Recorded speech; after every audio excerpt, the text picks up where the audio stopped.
মেয়েটা বলতেছে আমিরুল মুমিনিন, তাহলে আপনি চোরের মতন একা একা কেন ঘুরতেছেন? অর্ধ পৃথিবীর খলিফা হইয়া চোরের মতো একা একা কেন ঘুরতেছেন? আপনার কি চামচা নেই? ধরে কোন কি নেই? আমাদের বাংলাদেশের যত বড় নেতা তারা তত বেশি চামচা। জোরে কোন কথা ঠিক কি না? তাহলে আপনি অর্ধ পৃথিবীর খলিফা হয়েছেন, চোরের মতন একা একা ঘুরতেছেন, আপনার কি কোনো চামচা নাই? ওমর ফারুক চোখের পানি বের করে বলে, মা, চামচা পালার মতন সম্পদ আমার নাই। চামচা পালবে? জুমার দিনে মসজিদের মেম্বরে দাঁড়ায় যখন খুতবা দিচ্ছেন হযরত ওমর, মাঝখান থেকে এক সাহাবী দাঁড়িয়ে বলতেছে, আমিরুল মুমিনিন, আপনার খুতবা আমরা শুনবো না।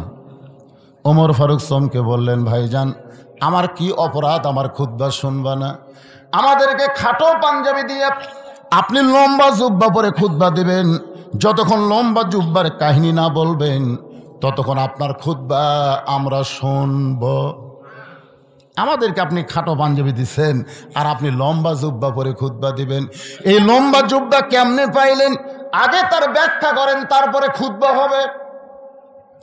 গরিবের বন্ধু বলে গরিবের থেকে ভোট নেন আর 4 তলা 5 তলা বিল্ডিং বানান, এই টাকা কোথায় পান? আগে বিল্ডিং এর হিসাব দেন, তারপরে নির্বাচন করেন। এখন কথা ঠিক না? কোনোদিন চাইছেন নাকি? সঙ্গে সঙ্গে হযরত ওমর খুতবা বন্ধ করে দিস। 2 চোখটা দরদর করে পানি পড়তেছে।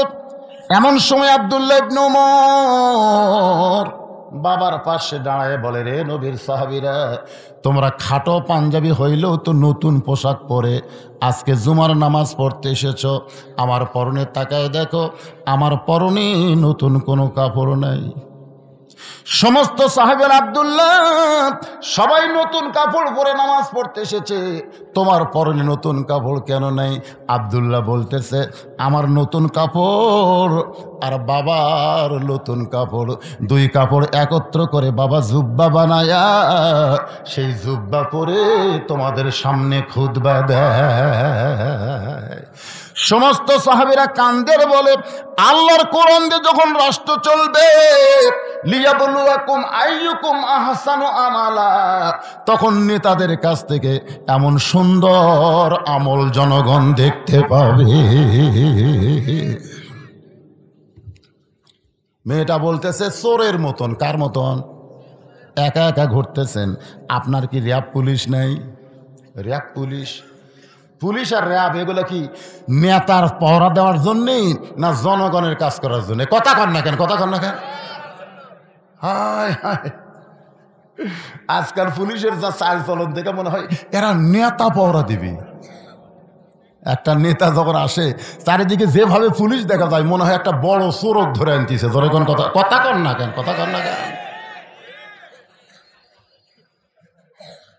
আল্লাহর বান্দার একটু মনোযোগ দেবেন। ওমর ফারুক সঙ্গে সঙ্গে মেয়েটার সামনে আল্লাহর কোরআন থেকে তেলাওয়াত করলেন, ইন্নামাল মুমিনুনা আল্লাযীনা ইযা যুকিরাল্লাহু ওয়াজিলাত কুলুবুহুম ওয়া ইযা তুলিয়াত আলাইহিম আয়াতুহু যাদাতুহুম ঈমানা ওয়া আলা বলেন ওয়া আলা রাব্বিহিম ইয়াতাওয়াক্কালুন। যখন কোরআন দিয়ে রাষ্ট্র চলবে তখন মানুষের ইমানের জজবা এত বেড়ে যাবে, র‍্যাব লাগবে না, পুলিশ লাগবে না, স্বয়ং আল্লাহ পাক তাকে হেফাজত করবে। ধরে কারণ সুবহানাল্লাহ, ওয়া আলা রাব্বিহিম ইয়াতাওয়াক্কালুন। ওমর ফারুক বললেন, মা, তুমি যে আজকে 6 দিন হলো আমাকে খুঁজতেছো, কি দুঃখ নিয়ে আমারে খুঁজতেছো? এখন তোমার দুঃখের কথাটা একটু আমাকে শোনাও। মেয়েটা বলতেছে, আমিরুল মুমিনিন, আমার জীবনের সবচাইতে বড় দুঃখ হলো আমি 6 বছর বয়সে ঈমান গ্রহণ করেছি। আমার জীবনের সবচাইতে বড় দুঃখ হলো আমি 6 বছর বয়সে ঈমান গ্রহণ করেছি, শুধুমাত্র ঈমান গ্রহণ করার অপরাধে আমি 12 বছর জেলখানায় বন্দি জীবন কাটাইছি। আপনারা বলেন তো মেয়েটার অপরাধ কি? শুধুমাত্র ঈমান গ্রহণ করা অপরাধ। আজকে আমাদের বাংলাদেশে যে আলেমেরা জেলের মধ্যে বন্দি আছে, আপনারা বলেন তো তাদের অপরাধ কি? আছে আছে, মারাত্মক মারাত্মক অপরাধ। জয়পুরহাট থেকে এক মুয়াজ্জিন আমারে কইছে, হুজুর কেমন আছেন? আমি কইলাম আলহামদুলিল্লাহ। আমি কইলাম মুয়াজ্জিন সাহেব আপনি কেমন আছেন? কয় নাউজুবিল্লাহ। আমি কইলাম নাউজুবিল্লাহ কেন? বলে হুজুর আজান হচ্ছে, আকামত হচ্ছে, কিন্তু ইমাম নাই। তো আজান আকামত হয়, ইমাম নাই কেন? বলে ইমাম কোন জায়গার যে পলাইছে হুজুর, পুলিশ ইমামকে খুঁজতেছে, যার কারণে ইমাম পলাইছে। তা আমি কইলাম পুলিশ ইমামকে কেন খোঁজে? ইমাম কি হিরোইন বেছে? ইমাম কি গাঁজা খায়? ইমাম কি সুদের ব্যবসা করে? মুয়াজ্জিন বলে হুজুর আজে বাজে কথা বলেন কেন? আমাদের 3 পাড়ার মতন ইমামের চাইতে ভালো মানুষ কেউ নেই। তার মানে সেই ভালো মানুষকে পুলিশ খোঁজার কারণ কি? মুয়াজ্জিন কয় আমি তো জানি না হুজুর। আমি বলে জানা লাগবে রে ভাই, তুমি আজান দাও, খেলে আজান দিলে হবে? একটু জানার দরকার আছে না নাই? দরকার আছে না নাই? মুয়াজ্জিন 2 দিন পর আমাকে বলছে যে হুজুর ইমামের মারাত্মক দোষ আছে। এই তো যে সমস্ত আলেমেরা জেলখানায় বন্দি আছে ওদের মারাত্মক দোষ আছে। তা আমি কইলাম ভাই সে মারাত্মক দোষটা কি? মুয়াজ্জিন বলতেছে মারাত্মক দোষ হলো ইমাম বিশ্বাস করে শুধু মসজিদ আল্লাহর ঘর নয়, গোটা বাংলাদেশ আল্লাহর। আপনার কন্ত এই বিশ্বাস কি ইমামের খুবই খারাপ? ইমাম বিশ্বাস করে শুধু মসজিদ আল্লাহর নয়, গোটা বাংলাদেশ আল্লাহর। শুধু মসজিদ ভালো রাখলে হবে না, গোটা বাংলাদেশকে ভালো রাখতে হবে। আর গোটা বাংলাদেশকে ভালো রাখতে গেলে মানুষের আইন দিয়ে ভালো করা সম্ভব না, আল্লাহর আইন দিয়ে ভালো করতে হবে। ইমাম গোপনে গোপনে আল্লাহর কোরআনের দল করে, এই খবর কে যেন থানায় দিছে, তখন থেকে পুলিশ ইমামকে খুঁজতেছে। ইমামের মারাত্মক দোষ হলো ইমাম আল্লাহর দল করে। কথা কন না, বোবা শয়তান হয়ে মরবেন। কথা কন না, বোবা শয়তান। মরার আগে মাছটা ডেবে দেবি রে, মাছটা ডেবে দেবে, হাত পা সব ঠিক থাকবে, কিন্তু জবান থাকবে না। সবাই এসে দেখবে আর বলবে হাত লড়ে, পা লড়ে, চোখ লড়ে, এই মুখ লড়াই না কেন? তার মানে যে ঠিক কর না, যে এদিন ডেবে দেবে। আল্লাহ রাসূল বলেছেন কোন ব্যক্তি সারা জীবন যদি পাপ করে আর মরার আগে কলমা কইতে কইতে যদি মারা যায়, শুধু এক কলেমা উচ্চারণ কারণে তার জীবনের সব পাপ আল্লাহ মাফ করে দিবে। তো সুবহানাল্লাহ, তো ভালোই জোরে বলেন।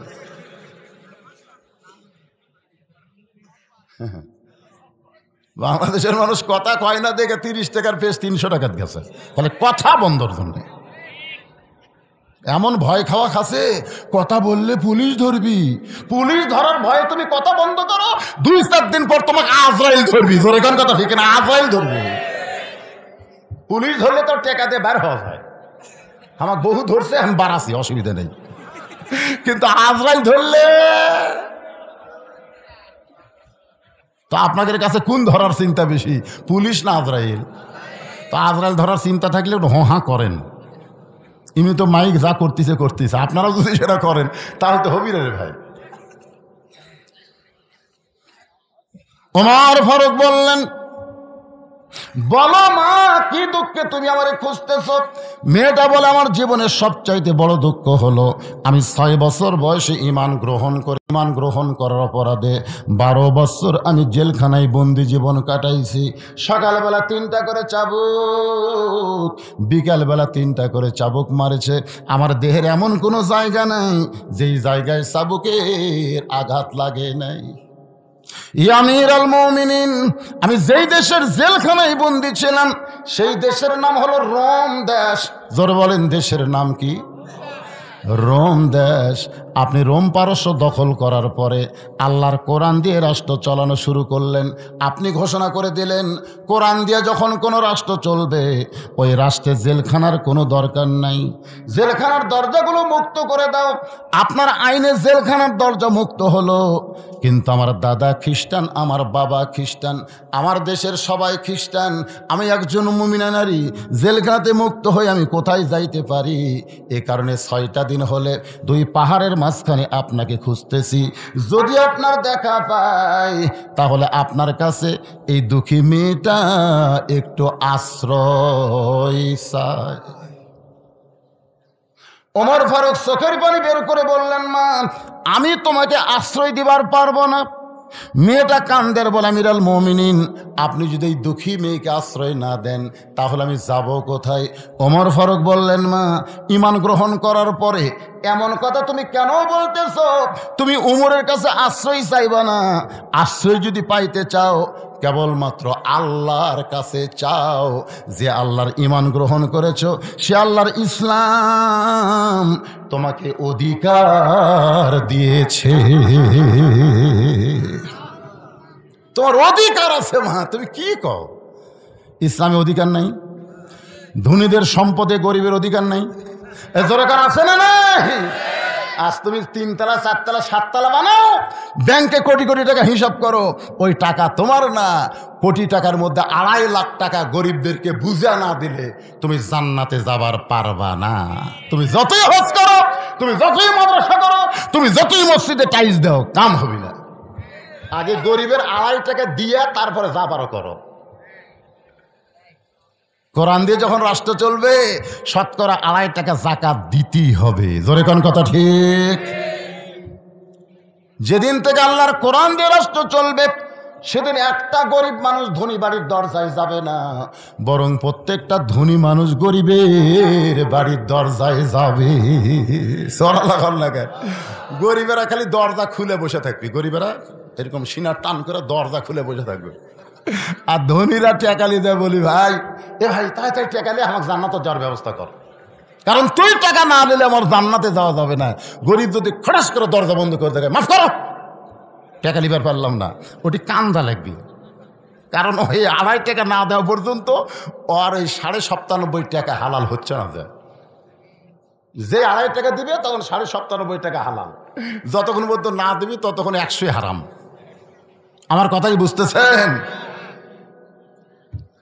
তাহলে আল্লাহর কোরআনে অধিকার আছে না নাই? গরিবের অধিকার, ধনীর অধিকার, নারীর অধিকার, পাগলের অধিকার, ইয়েতিমের অধিকার, ক্ষুধার্তদের অধিকার আছে না নাই? আছে। কিন্তু আমরা সেই কোরআন দেখতে পাই না বলে আজকে আমরা অধিকার মানুষের কাছে চাই। ওমর ফারুক বললেন, মা ইসলাম তোমাকে অধিকার দিয়েছে। মেয়েটা বলতেছে, আমিরুল মুমিনিন ইসলাম আমাকে কি অধিকার দিল? ওমর ফারুক বললেন, তোমার বয়স কত?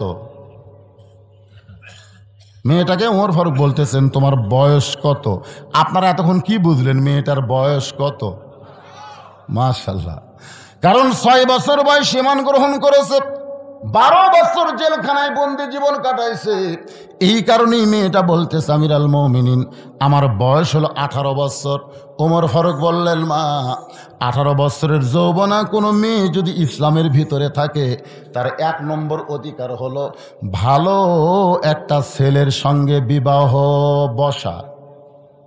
বহু অধিকার আছে, তার মধ্যে 1 নম্বর হলো কি বসা? বিবাহ বসা। কারণ বিয়া না বসা পর্যন্ত মানুষের চরিত্রের গ্যারান্টি নেই। আচ্ছা, আমাদের ছেলেরা কত বছর বয়সে বিয়ে করতে চায়? একটা হলো সরকারি আর একটা হলো দরকারি। সরকারি হলো 22 আর মেয়েদের 18 হলো, এটা সরকারি। আর আপনার বলেন দরকারি বয়স কখন? দরকারি যে বয়সে বহু দরকার। এখন যদি আমি দরকারি বয়স হলি তাহলে অনেকেই আমার বিরুদ্ধে কেস করবে, সরকার করে দিতে 22 আর হুজুর কমাচ্ছে কেরা। আপনাদের বিবেকের উপরে আমি দিলাম বিচার, দরকারি আর সরকারি। বর্তমান সরকার বাল্য বিয়ে বন্ধ করেছে, কিন্তু বাল্য প্রেম বন্ধ করবার পারেনি। এখন কথা ঠিক না?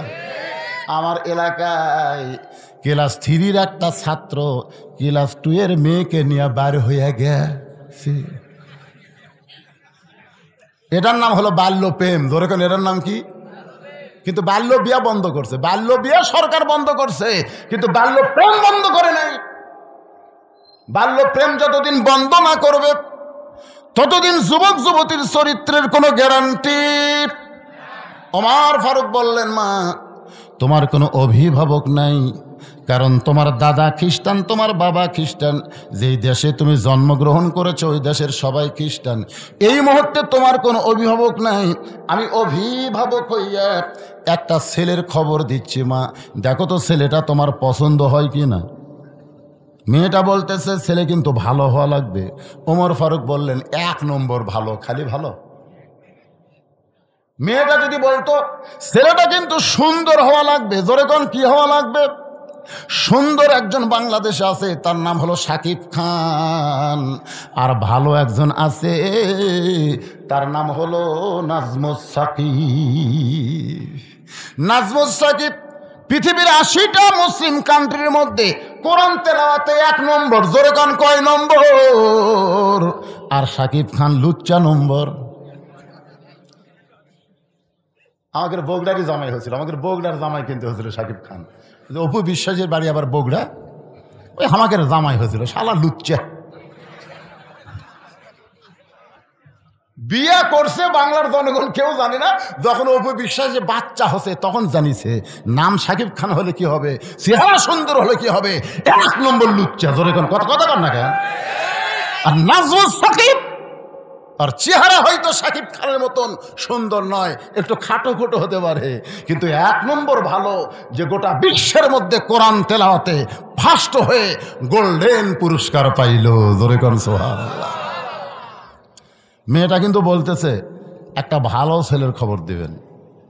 ওমর ফারুক বললেন, ছেলেটার নাম হলো আব্দুল্লাহ, তার বাবার নাম হলো ওমর, যোগ্যতা হলো 6 লক্ষ হাদিসের হাফিজ, লম্বায় হলো 6 ফুট 2 ইঞ্চি, গায়ের রং ফর্সা, অতীব সুন্দর।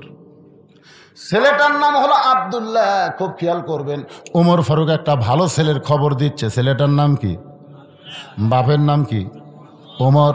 6 লক্ষ হাদিসের হাফিজ, 6 ফুট 2 ইঞ্চি লম্বা, গায়ের রং ফর্সা, দেখিতে খুবই সুন্দর। এমন একটা ভালো ছেলের খবর আমার কাছে আছে গো মা। ওই ছেলের সঙ্গে তোমাকে বিয়া দিয়া তোমাকে আমার বৌমা বানায়া আমার বাড়িতেই তোমাকে অধিকার দিবার চাই। লিল্লাহে তাকবীর। অর্ধ পৃথিবীর খলিফা, অর্ধ পৃথিবীর খলিফা তার ছেলের সঙ্গে বিয়া দিয়ে বৌমা, জোরে কোন কি মা? তাহলে মেয়েদের অধিকার আছে না নাই? বিয়ার পরে কিসের অধিকার? বৌমা। আপনাকে বৌমা করতে শরম লাগতেছে কেন? আপনাকে বেটার বউ নাই? বেটার বউ আপনারা কি করে ডাকেন? বৌমা। কিন্তু অনেকে বলতে পারতেছেন না, কারণ বৌমা, কারণ বর্তমান বেটার বউয়ের যে ব্যবহার, এই তো বউ দজ্জাল।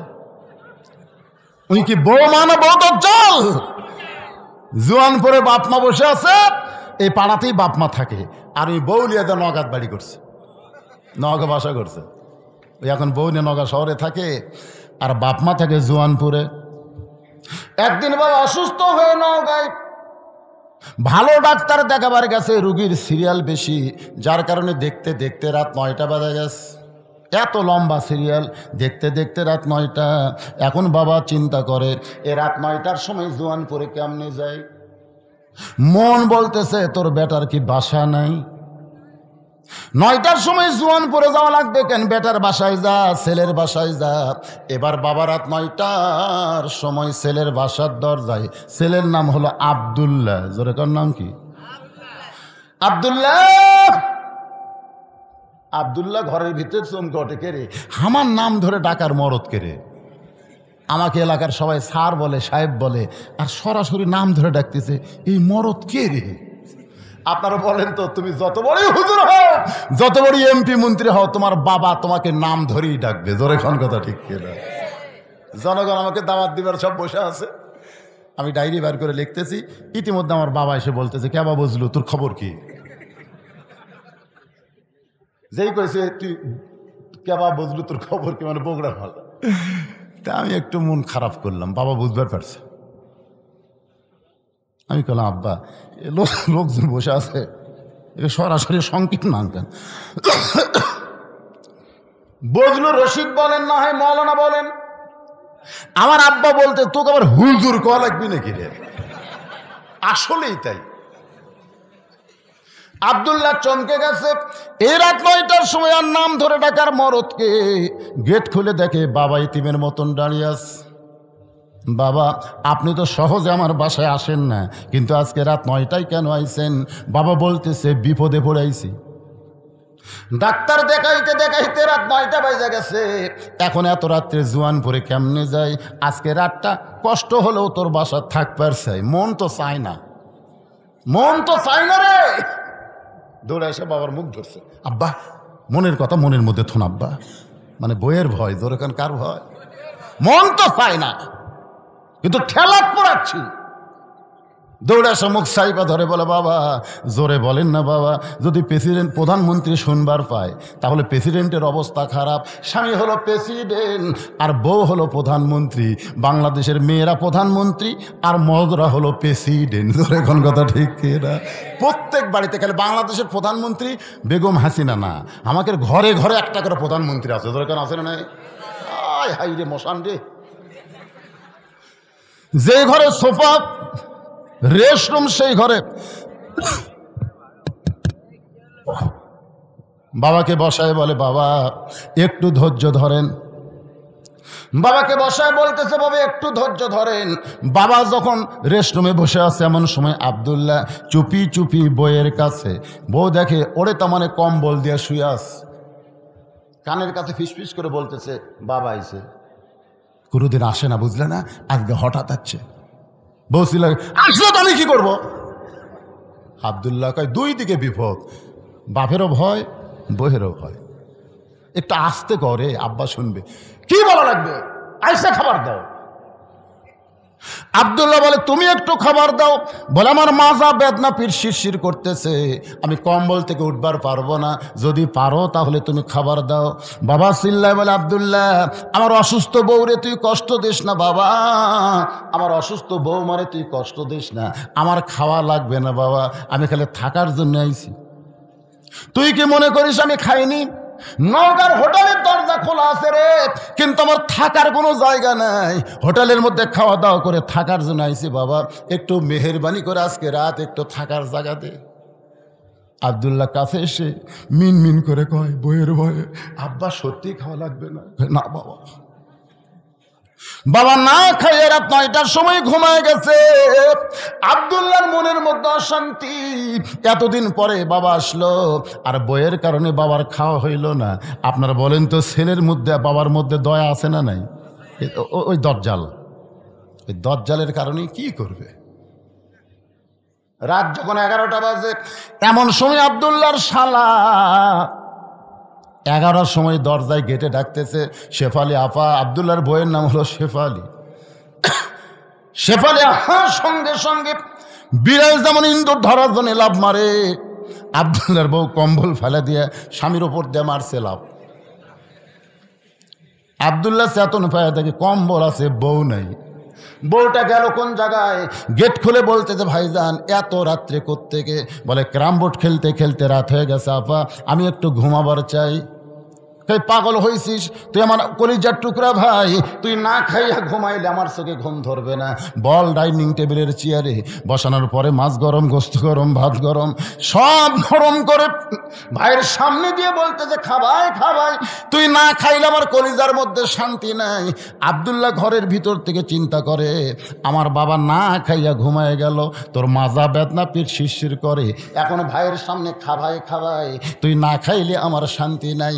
বার হয়ে দেখে 5 তরকারি গরম ভাত, শালার মাথায় বইয়ের হাত। ডাইনিং টেবিলে 5 তরকারি গরম ভাত আর শালার মাথায় বইয়ের হাত দিয়ে বলতে যে, খাভাই খাভাই, তুই না খাইলে আমার কলিজার মধ্যে কোনো শান্তি নাই। আব্দুল্লাহ আস্তে আস্তে বাবা যেই ঘরে ঘুমায় ওই ঘরের জানলার কাছে জিরো বাল্বে বাবার মুখটা দেখতে পায়। বাবার শুকনা মুখ দেখে আব্দুল্লাহর চোখ দিয়ে দর দর করে পানি পড়তেছে। অতীতকালের কথা মনে পড়ে যায়, যে বাবা না খাই আমারে লেখাপড়া করাইলো, যেই বাবা মাটির বিছনায় শুয়ে থেকে আমারে খাট বানায় দিল, আজকে সেই দরদের বাবা আমার আমার না খাইয়া ঘুম পাড়তেছে, আর আমার শালার সামনে 5 তরকারি দিয়া গরম ভাত খাভাই খাভাই, তুই না খাইলে আমার কলিজার শান্তি নাই, আমি কি করব? এমন সময় দুনিয়ার কোন মানুষের আইন নয়, সরাসরি আল্লাহর কোরআনের আইন, লিয়াবলুয়াকুম আইয়ুকুম আহসানু আমালা ওয়া কাযা রাব্বুকা আল্লা তা'বুদু ইল্লা ইয়াহু ওয়া বিল ওয়ালিদাইনি ইহসানা। কার আইন? যারা বলেন কার আইন? আল্লাহর আইন। আল্লাহর আইনে বলতেছে দরকার হলে যে বউ তোর বাবা আসলে মাজার বেদনা পিঠ শিরশির করে এই কথা বলে কম্বল ছাড়েনি, এরকম 1000 বউ থাকলে তালাক দে, তালাক দে। যে না খেয়ে ঘুম পাড়তেছে সে তোর কে? তালাক দে। যে না খায় ঘুম পাড়তেছে সে তোর কে? আল্লাহর ইবাদতের পরই যার সেবা শুশ্রূষা দয়া মহব্বত করতে হবে সেটা হলো তোর বাপ মা। সুবহানাল্লাহ খান না কেন? তোর বাবা না খেয়ে ঘুম পাড়তেছে আর তোর শালার সামনে গরম ভাত আর 5 তরকারি, আইয়ুকুম আহসানু আমালা, এই মুহূর্তে তোমার সুন্দর আমল কি? বাবা না খেয়ে ঘুম পাড়তেছে আর শালার সামনে 5 তরকারি গরম ভাত, এই মুহূর্তে তোমার আমল কি? আহসানু আমালা, আহসান মানে সুন্দর আমল কি? আব্দুল্লাহ চিন্তা করতেছে সুন্দর আমল পাশে, একটু চিন্তা করলি সুন্দর আমল পাওয়া যাবে। সুন্দর আমল চিন্তা করতেছে, উটি বলা একটা বেলান আছে, ধরে কোন কি বলা, যে শহরত তার লাঠি খাটা থাকে না ভাই রে।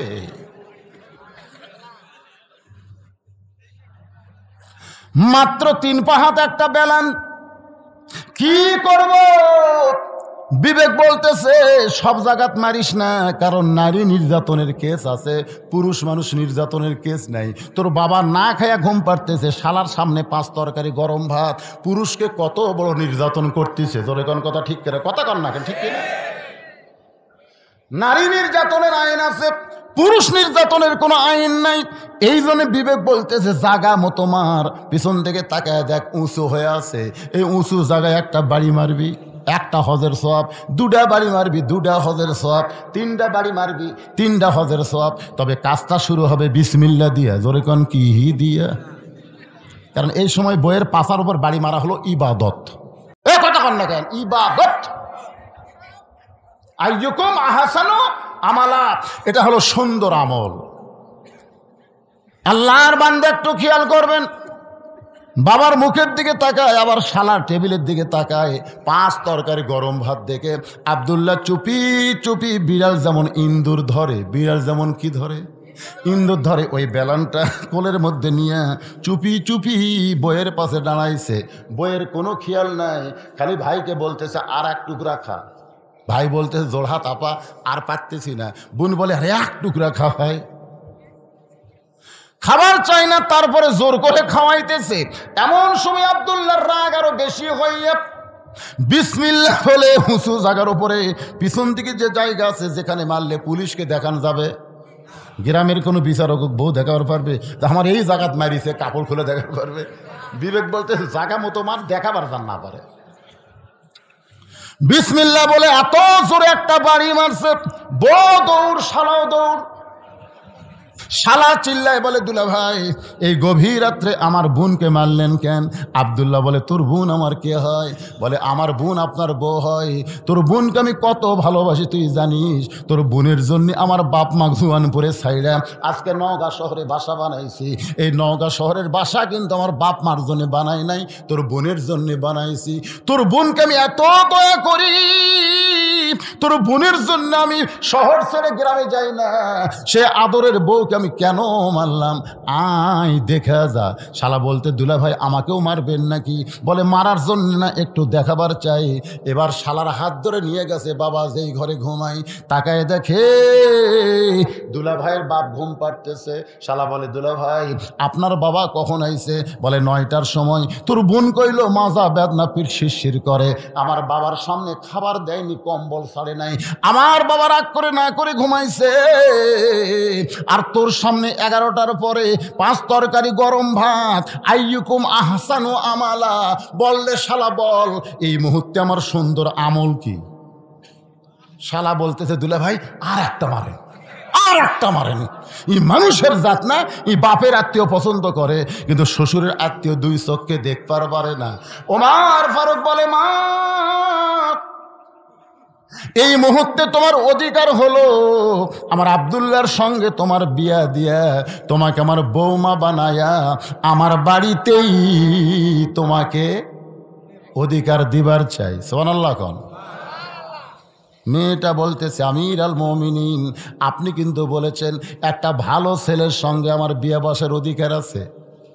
ওমর ফারুক বলতেছে আমার আব্দুল্লাহর চাইতে ভালো কোনো ছেলে তো আমার চোখে পড়ে না। মেয়েটা বলতেছে ভালো করে খোঁজেন, ভালো করে খুঁজেন দেখেন তো আপনার আব্দুল্লাহর চাইতে ভালো কোনো ছেলে আছে কিনা।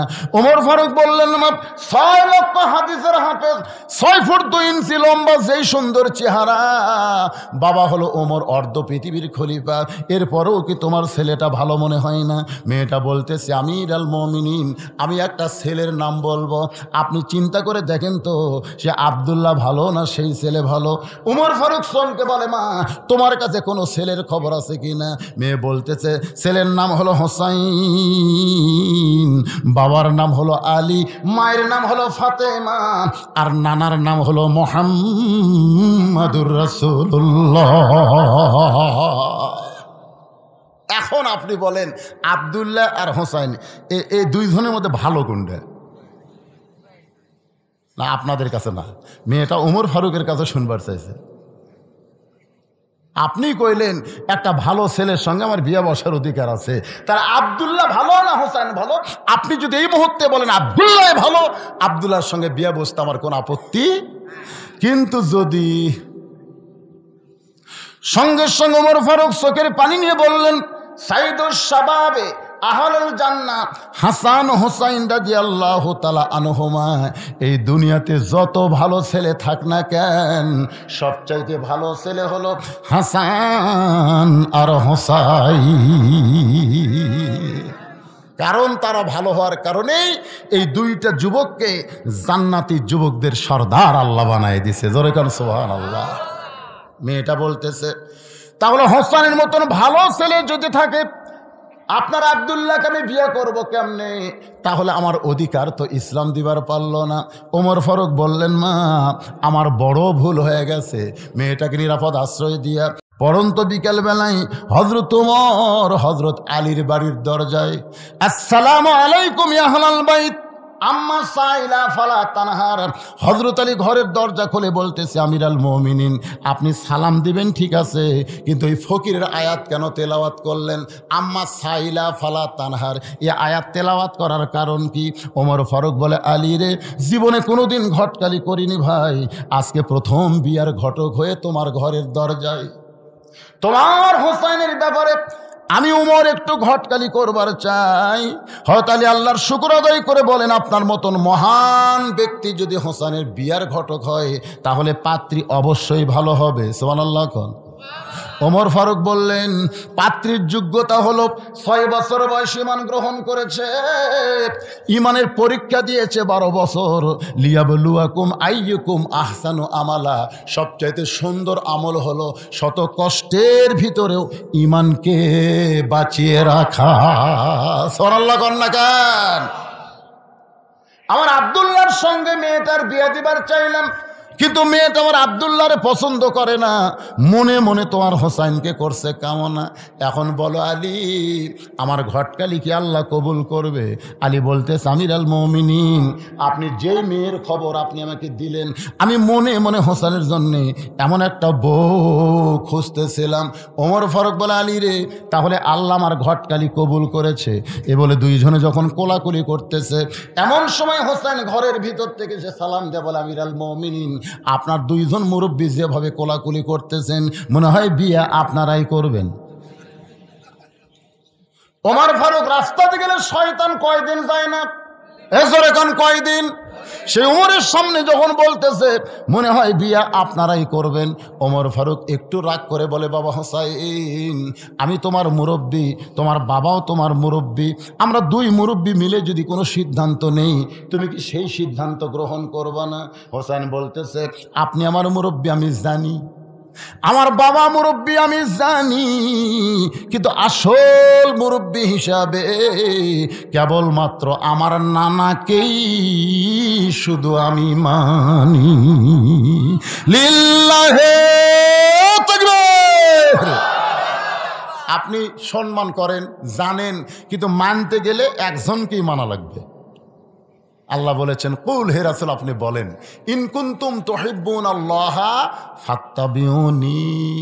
উপায় নাই রে, সবাই বলেন উপায় নাই রে, উপায় নাই রে, উপায় নাই, নবী বিনে আল্লাহ পাওয়ার উপায় নাই। বলে হুজুর আমি তো চিশতিয়া। আমি কি? চিশতিয়া। তুই কি? আমি কাদরিয়া। তোর খবর কি? কয় নকশাবন্দিয়া। তুই মুজাদ্দিদিয়া। কি রে? তরিকা হলো একটা, যেই তরিকার রাস্তার মালিক হচ্ছে মুহাম্মাদুর রাসূলুল্লাহ। তুই এগুলা তরিকা কোথায় পেলি? এই জন্য তো রাসূল বলেছেন দল হবে ৭৩টা। ধরে কোন কয়টা? একটা মাত্র দল যাবে জান্নাতে, বাকি সব দল জাহান্নামে চলে যাবে। আমাদের বাংলাদেশে একটা মাত্র তরিকা, সেই তরিকা হলো মুহাম্মাদুর রাসূলুল্লাহ। আল্লাহর বান্দারা, হোসেন বলতেছে আপনার দুইজন মুরব্বী আমি জানি, আসল মুরব্বী হিসাবে কেবলমাত্র আমার নানাকেই শুধু আমি মানি।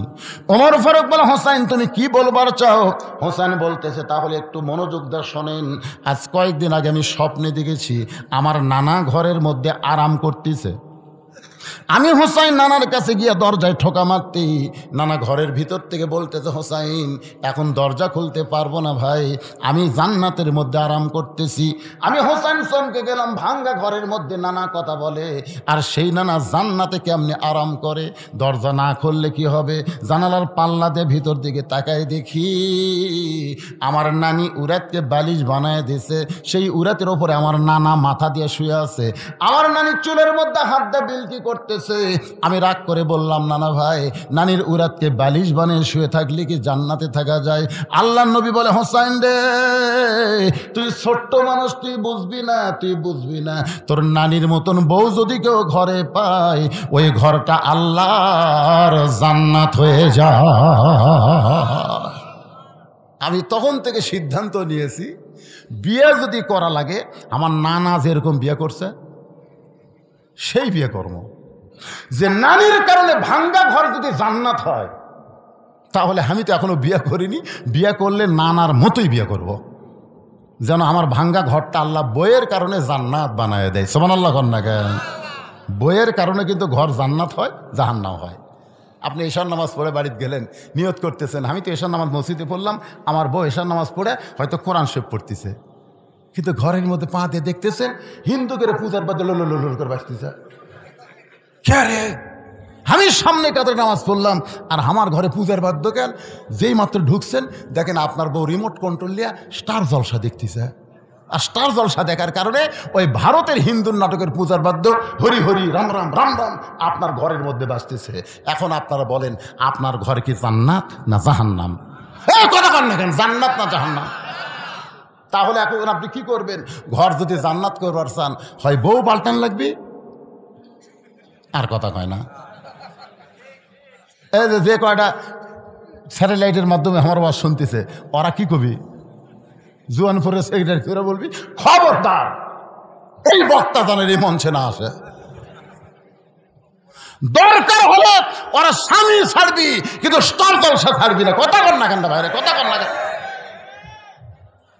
আপনারা বলেন যে নিজের দুই মেয়েকে, নিজের দুই সন্তানকে মা বিষ পান করায়া পরকিয়া করছে, এই স্টার জলসার জি বাংলার কারণে। বুঝবার পারতেছেন না? আজকে মুসলমানের ঘরে অশান্তির আগুন দাউ দাউ করে জ্বলাচ্ছে এই হিন্দুদের চ্যানেল, এই ভারতের চ্যানেল।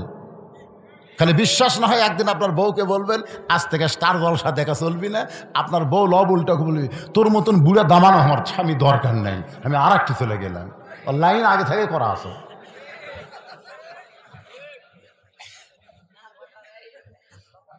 পিছনে যারা বসে আছেন আমার কথা কি বুঝতেছেন?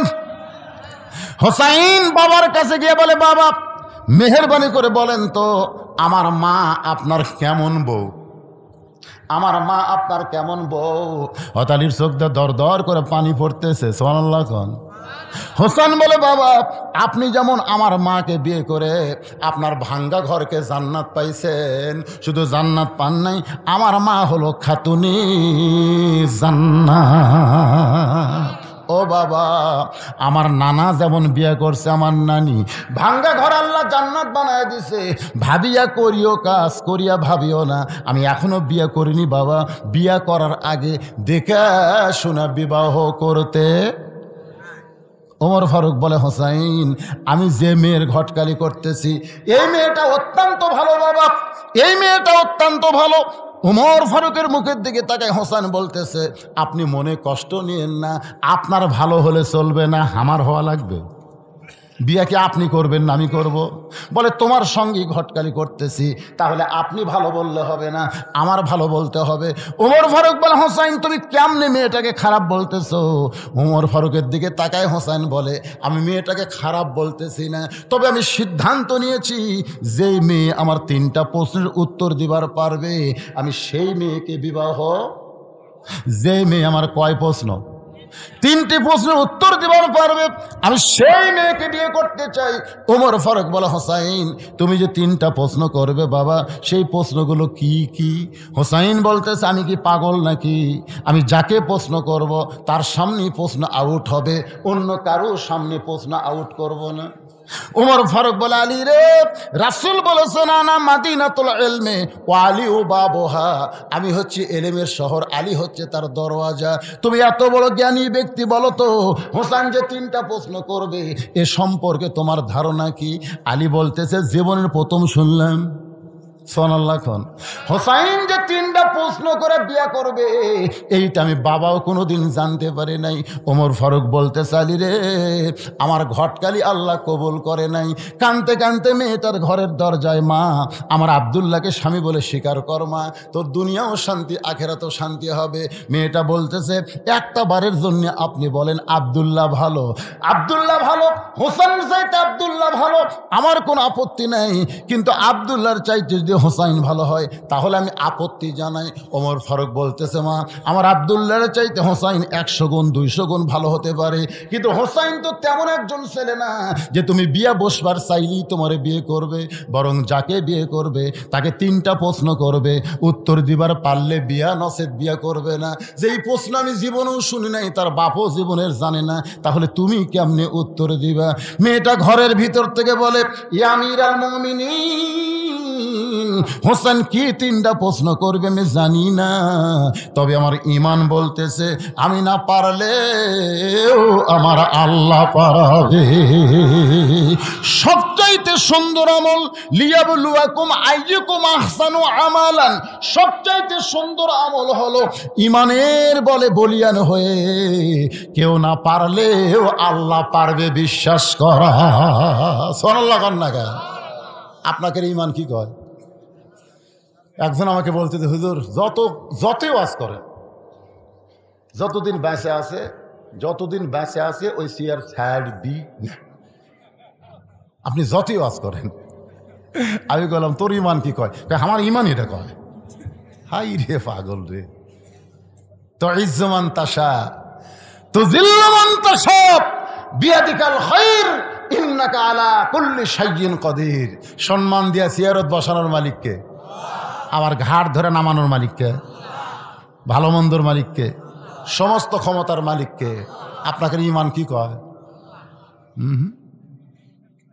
কয়েকদিন আগেই কিন্তু একজন টাকলা ছিলেন আপনারা ওয়াজের শুরুতে, তখন এই বছর ওয়াজ শুরু করি, হাইরে টাকলার মোশান ভাই, বিসমিল্লাহ তুলে দিবি, রাষ্ট্রধর্ম তুলে দিবি, ইয়ে করবি সে করবি, আলিমের দাড়ি কামে দিবি, একেবারে ভাবি গেছে আলিমদের দাড়ি কামে দেব।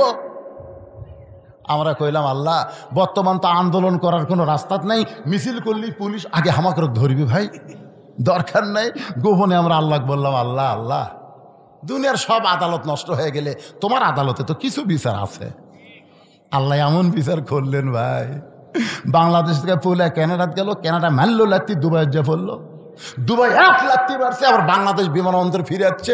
শালা কোন দিক দিয়ে পুলে গেছে অনুবীক্ষণ যন্ত্র দিয়ে খুঁজে দেখা যায়নি। তাহলে আল্লাহ তাকে ওপর তুলবারও পারে, আবার লাত্তি দিয়ে নামে দিবারও পারে। জোরে কোন কথা কোন না কেন? কিছুদিন আগে আফগানিস্তানে সিরিয়ায় যে ইউক্রেনের প্রেসিডেন্ট গুলি করে মুসলমানকে হত্যা করেছে, আজকে সেই ইউক্রেনের প্রেসিডেন্টকে রাশিয়ায় খ্রিস্টান হয়ে মানে বিজাতি হয়ে বিজাতির উপরে গুলি করতেছে। জোরে কোন কথা ঠিক কি না? আমাকে বলে হুজুর রাশিয়ার ইউক্রেন যুদ্ধ লাগছে, আপনি কোনটার পক্ষে? আমি কইলাম পাগলা, দুটাই বেজন্মা। দূরে কোন দুটাই কি বেজন্মা বোঝে না? দুটাই বেজন্মা, এরকে জন্মের ঠিক নেই। ওরকে পক্ষে যাই হবি মান্তাসাব্বাবি কওমিন ফাহুয়া মিনহু, ওই পক্ষে আল্লাহ জাহান্নামে ঢুকাবি। তো কয় হুজুর তাহলে কি বলতেছেন? আমি বললাম মোরা পাউস হয়ে যাক, মোরা পাউস হয়ে যাক।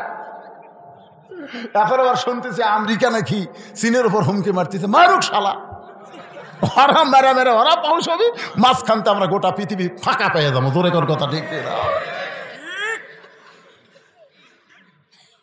যখন করোনা আসলো আমাদের বাংলাদেশের করোনার জন্য আমি কিন্তু দোয়া করছি, দোয়া করার পরে চুপ চুপ চুপ চুপ করে কিছুক্ষণ কই, তখন আমার মুসল্লি একদিন বলতেছে হুজুর আপনি তো করোনা মুক্তির জন্য বাংলাদেশে দোয়া করেন, তারপর যে 1-1 মিনিট চুপ চুপ করে করেন সেটা কি? আমি বলে সেটা হচ্ছে ভারতত করোনা থাক, আমেরিকা থাক, এইগুলো দেশত থাক। তো হুজুর এইগুলো দেশত কেন থাকবে? বলে আমেরিকায় যতদিন করোনা থাকবে আমেরিকা কোনো মুসলিম কান্ট্রিকে আক্রমণ করবে না। জোরে কোন কথা ঠিক? কারণ ওরা নিজেরাই বাঁচার খালি চেষ্টা করবি। দেখেন যেদিন থেকে করোনা আছে সেদিন থেকে আমেরিকা কোনো দেশে ধরছে, খালি ওরাই বাঁচার চেষ্টা করতেছে। বাবরি মসজিদ ভাঙ্গা গুঁড়া করে দিল এই ভারতের বিজাতেরা। জোরে কোন কথা ঠিক কিনা? ওর তো করোনা ধরে মরে শেষ হয়ে যাক। ভারতে কিছু আমার মুসলিম ভক্ত আছে, তারা আমারও আসলে, আমি ওদেরকে বললাম ভাই ভারতে মুসলমানের খবর কি? আলহামদুলিল্লাহ হুজুর মুসলমানের ধরতেছে না। কিন্তু আমাদের বাংলাদেশে করোনা আসতোই না, কিন্তু আমাদের কতগুলো ওদের বেশি যাওয়া আসা করে, উঠি যাওয়া ঠিক মতো এরকে জন্য বলে পার হয়ে যাচ্ছে। তারপর আমাদের দেশ আল্লাহ করোনা দিবি 3 বছরে মাত্র কয় হাজার, 29,000। এটা মরা খেরে করোনা পর্যন্ত বাংলাদেশে এসে কানতেছে। আল্লাহ এরা যে খাপসার খাপসা, যে জ্ঞানদরের জ্ঞানদর, যে অপরিষ্কার, এরকে শরীরের মধ্যে ঢুকতে আমাকে ভয় লাগতেছে। ওরা মরবে না আমরা মরবো, মানে করোনায় মরার ভয় করতেছে আমাদের অবস্থা দেখে। এ দেশে করোনা থাকবে না ভাই দান। আল্লাহ করোনা মুক্তি বাংলাদেশ দান করুক। জোরে কান আমিন। আল্লাহর বান্দার একটু মনোযোগ দিয়ে শুনবেন। মেয়েটা বলতেছে আমিরুল মুমিনিন হোসেন কি 3টা প্রশ্ন করবে আমি জানি না, তবে আমার ঈমান বলতেছে আমি না পারলেও আমার আল্লাহ পারাবে। জোরে বলেন কে পারাবে? সঙ্গে সঙ্গে হযরত ওমর হযরত আলীর বাড়িতে এসে বলতেছে আলী রে তারিখ করতে চাই। হোসেন বলে কিসের তারিখ? ওমর ফারুক বলে বিয়ের তারিখ না, তুমি যে 3টা প্রশ্ন করবা মেয়েটা উত্তর দিবার পারবে কি পারবে না তার তারিখ। আলী চোখের পানি বের করে বলতেছে আমিরুল মুমিনিন, যেই প্রশ্ন জীবনে আপনি শোনেন নাই, যেই প্রশ্ন আমিও জানি না, সেই প্রশ্নের উত্তর মেয়েটা দিবার পারবে। এত বড় শক্তি আপনি কেমনে পাইলেন? ওমর ফারুক বলে আলী রে, ইমানের বলে বলিয়ান হয়ে যখন কেউ কথা বলে তখন সে একলা থাকে না, তার সঙ্গে আমার আল্লাহ থাকে। রে যুবকেরা একটু মনোযোগ দিয়ে কথাগুলো শোনো বাজান। ওমর ফারুক নির্দিষ্ট তারিখে ডান পাশে বসে গেছে, বাম পাশে হযরত আলী, আর মাঝখানে হোসাইন। সামনে একটা চাদর দেওয়া হয়েছে, ওই চাদরের ওই পারে 18 বছরের যৌবনা মেয়েকে বসানো হয়েছে। বসার সাইজটা খেয়াল করবেন। ডান পাশে যিনি বসেছেন তার নাম হলো হযরত ওমর। জোরে তার নাম কি? বাম পাশে যিনি বসেছেন নাম হলো হযরত আলী, আর মাঝখানে যে বসেছে যুবক হযরত হোসাইন, আর সামনে একটা চাদর দিয়া, চাদরের ওই পারে 18 বছরের মেয়েটাকে বসানো হয়েছে। এই সামনে চাদর দেওয়ার কারণ হলো পর্দা, কারণ একজন 18 বছর মেয়েকে একেবারে সরাসরি বসানো যাবে না, সামনে একটা পর্দা দেওয়া লাগবে। জোরে বলেন ঠিক কি না? আজকে দেখবেন একটা মেয়েকে দেখবার গেছে ছেলে, তার বন্ধু বান্ধব, আগেই মেয়ের বাবা কয়ে দিতে ছেলের বাপ, আমি যাওয়ার পারতেছি না ভাই, আমি যাওয়ার পারতেছি না, তবে আমার ছেলে কিন্তু বন্ধু বান্ধব নিয়ে যাচ্ছে, ভালো মতো দেখায়ও। একে ডাইরেক্ট অ্যাকশন, ডাইরেক্ট একে সামনে বসে থেকে এবার বন্ধুর কানত কয়, কে রে কেমন, বিয়ে কে করবি? ওর বন্ধু করবি না আমি করবি? তোর বন্ধুক বলতেছে কেমন লাগতেছে, না মানে ওর বন্ধুর পছন্দ হসা না, ওর বন্ধুর পছন্দ আছে, এই মাল তো দেবো কেন?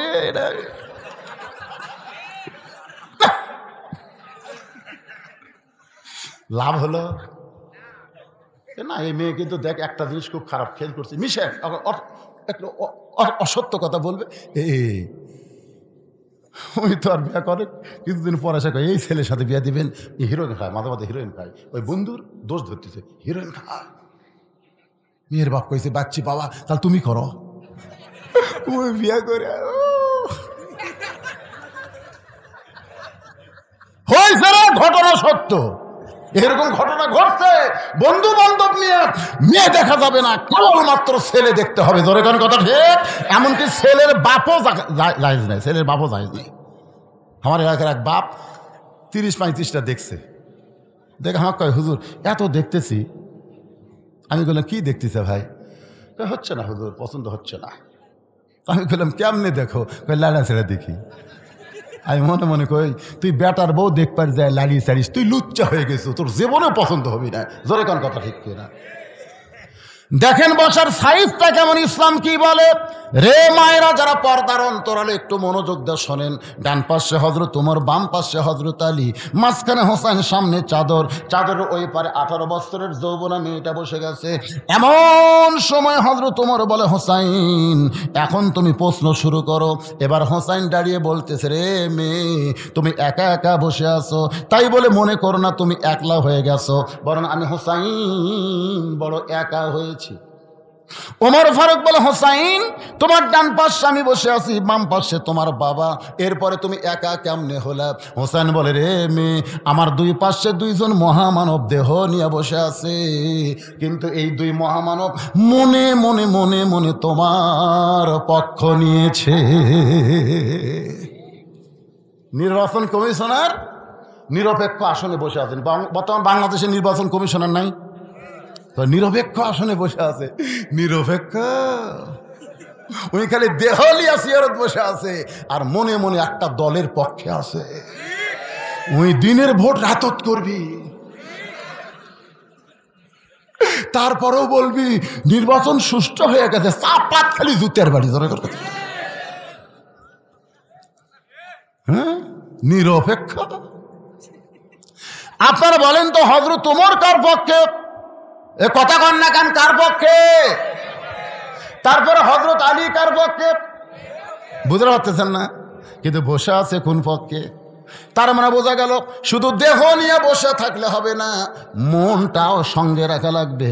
বাজান গো, হোসেন বলতেছে, রে মেয়ে আমার দুই পাশে দুইজন মহামানব বসে আছে, কিন্তু এই দুইটা মহামানব মনে মনে তোমার পক্ষ নিয়েছে, এরা কোনো সময় চাবে না আমি জিতি, বরং তুমি জিতো। জোরে কোন কথা ঠিক কিনা? সুবহানাল্লাহ খান। ওমর ফারুক কি চাচ্ছে মনে মনে কন? কারণ যাই ঘটকালি করতেছে তার ঘটকালি টিকা লাগবে না, এই জন্য মনে মনে চাচ্ছে আল্লাহ আল্লাহ মেয়েটা যেন পারে। আল্লাহ আলী ভাবতেছে এমন একটা বেটার বউ আমার দরকার, যাই 12 বছর ইমানের পরীক্ষা দিয়েছে, প্রত্যেকদিন সকালে 3টা বিকেলে 3টা করে চাবুক মারছে, এরপরও যে মেয়েটা ইমান হারা হয় নাই, এমন একটা পুত্রবোধ আমার দরকার নাই। আল্লাহ আল্লাহ মেয়েটা যেন জিতে। আল্লাহ কিন্তু বেকায়দা বসিছে এই সাইডে। ওমর ফারুক বল, হুসাইন এখন তুমি প্রশ্ন শুরু করে দাও। এবার হযরত হুসাইন রাদিয়াল্লাহু তাআলা প্রশ্ন শুরু করতেছেন। আপনার একটু মনোযোগ দিবেন। 1 নম্বর প্রশ্ন হলো, রে মেয়ে, আমার মাকে তুমি জানো? মারাত্মক কথা। কারণ মা এই যে ঘুরতেছে, ও যে দেখেন ওরা বসতেছে না। আমি অনেকক্ষণ খেয়াল করে দেখছি, ওরা আসে আবার যায়, ওরা বসবার চাচ্ছে না, চাচ্ছে কিন্তু পারতেছে না, পারতেছে না। কারণ ওরা যখন মায়ের পেটে আসিল তখন মাও পেটত লিয়া গোটা পাড়া ঘুরিছে, ওই পেটের মধ্যে ঘুরনি ব্যারাম পাশে কোরআনের মাহফিলে বসবার পারবি না, কারণ ওর ভুঁড়ি খারাপ। জোরে কোন কি খারাপ? একজন খ্রিস্টান নেপোলিয়ন পর্যন্ত বলেছে ভালো একটা সন্তান চাইলে ভালো একটা মায়ের দরকার। আজ পর্যন্ত কেউ বলে নাই যে ভালো সন্তান চাইলে ভালো বাপের দরকার। ভালো বাপ দিয়ে ভালো সন্তান হবে না, ভালো মাও হওয়া লাগবে। জোরে কোন কথা ঠিক না? তাহাজ্জুদের নামাজ পড়ে স্বামী সহবাস করতেছে, আবার গোসল করে নামাজ পড়ি ফজরের, কি ভালো বাপ না? এ কথা কেন ভালো বাপ না? দোয়া দুরুদ সব পড়ছে, পড়ে বাবাই আনন্দে মাতিয়ে সাগরে ভাসাইয়া সেই যে চইলা যায় খবর লয় না, মাজন ধরিয়াই উদরে বড়ি চুরি করে, আচার চুরি করে, দেওয়ার সাথে টাঙ্কি মারি। স্টার জলসা জি বাংলা দেখে এই পেটের সন্তান স্টার জলসা জি বাংলা যখন মা দেখে, মায়ের দেহের মধ্যে যে হরকত হয়, ওই হরকতের পেটের মধ্যে বরকত হয়। আর মা পেটে বাচ্চা নিয়ে যখন নামাজ পড়ে, রুকুর থেকে যখন সেজদায় যায়, ওই বাচ্চা পেটের মধ্যে যখন হেঁকা বেঁকা হয়, ফেরেশতা কয় আল্লাহ তোমার বান্দি নামাজ পড়ে পেটের মধ্যে বাচ্চার কি কষ্ট হয় না? আল্লাহ বলে ফেরেশতা সাক্ষী থাক, যেই মা পেটে বাচ্চা নিয়ে নামাজ পড়লো, ওই মা শুধু নিজে নামাজ পড়লো না, পেটের বাচ্চাকেও নামাজি বানায়া দিল।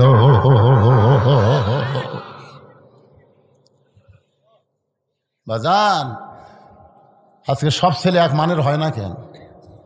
আপনারা সব ভালো মায়ের সন্তান, সুবহানাল্লাহ। আর কলজা ভরে গেছে রে, অনেকদিন পর জোয়ান করেছে।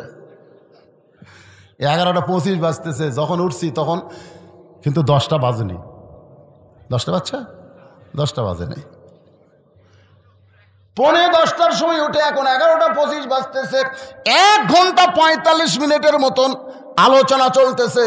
এর ভিতরে আপনাদের বসা দেখে আল্লাহর হস্তে এত ভালো লাগতেছে, মনে হয় 11:25 না, কেবল রাত 9টা বাজতেছে, ঠিক না?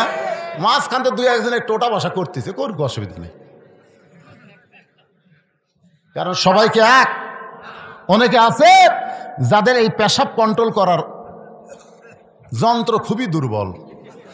পেশাব কন্ট্রোল করার একটা যন্ত্র আছে না, কথা কর না, আছে না? হ্যাঁ, আজকে কোরআনের মাহফিলে আল্লাহর কোরআনের মহব্বতে পেশাব যদি কেউ কন্ট্রোল করে, আল্লাহ বলেছেন অনুনাজ্জিলু মিনাল কোরআনি মা হুয়া শিফাউ ওয়া রাহমাতুল লিল মুমিনিন।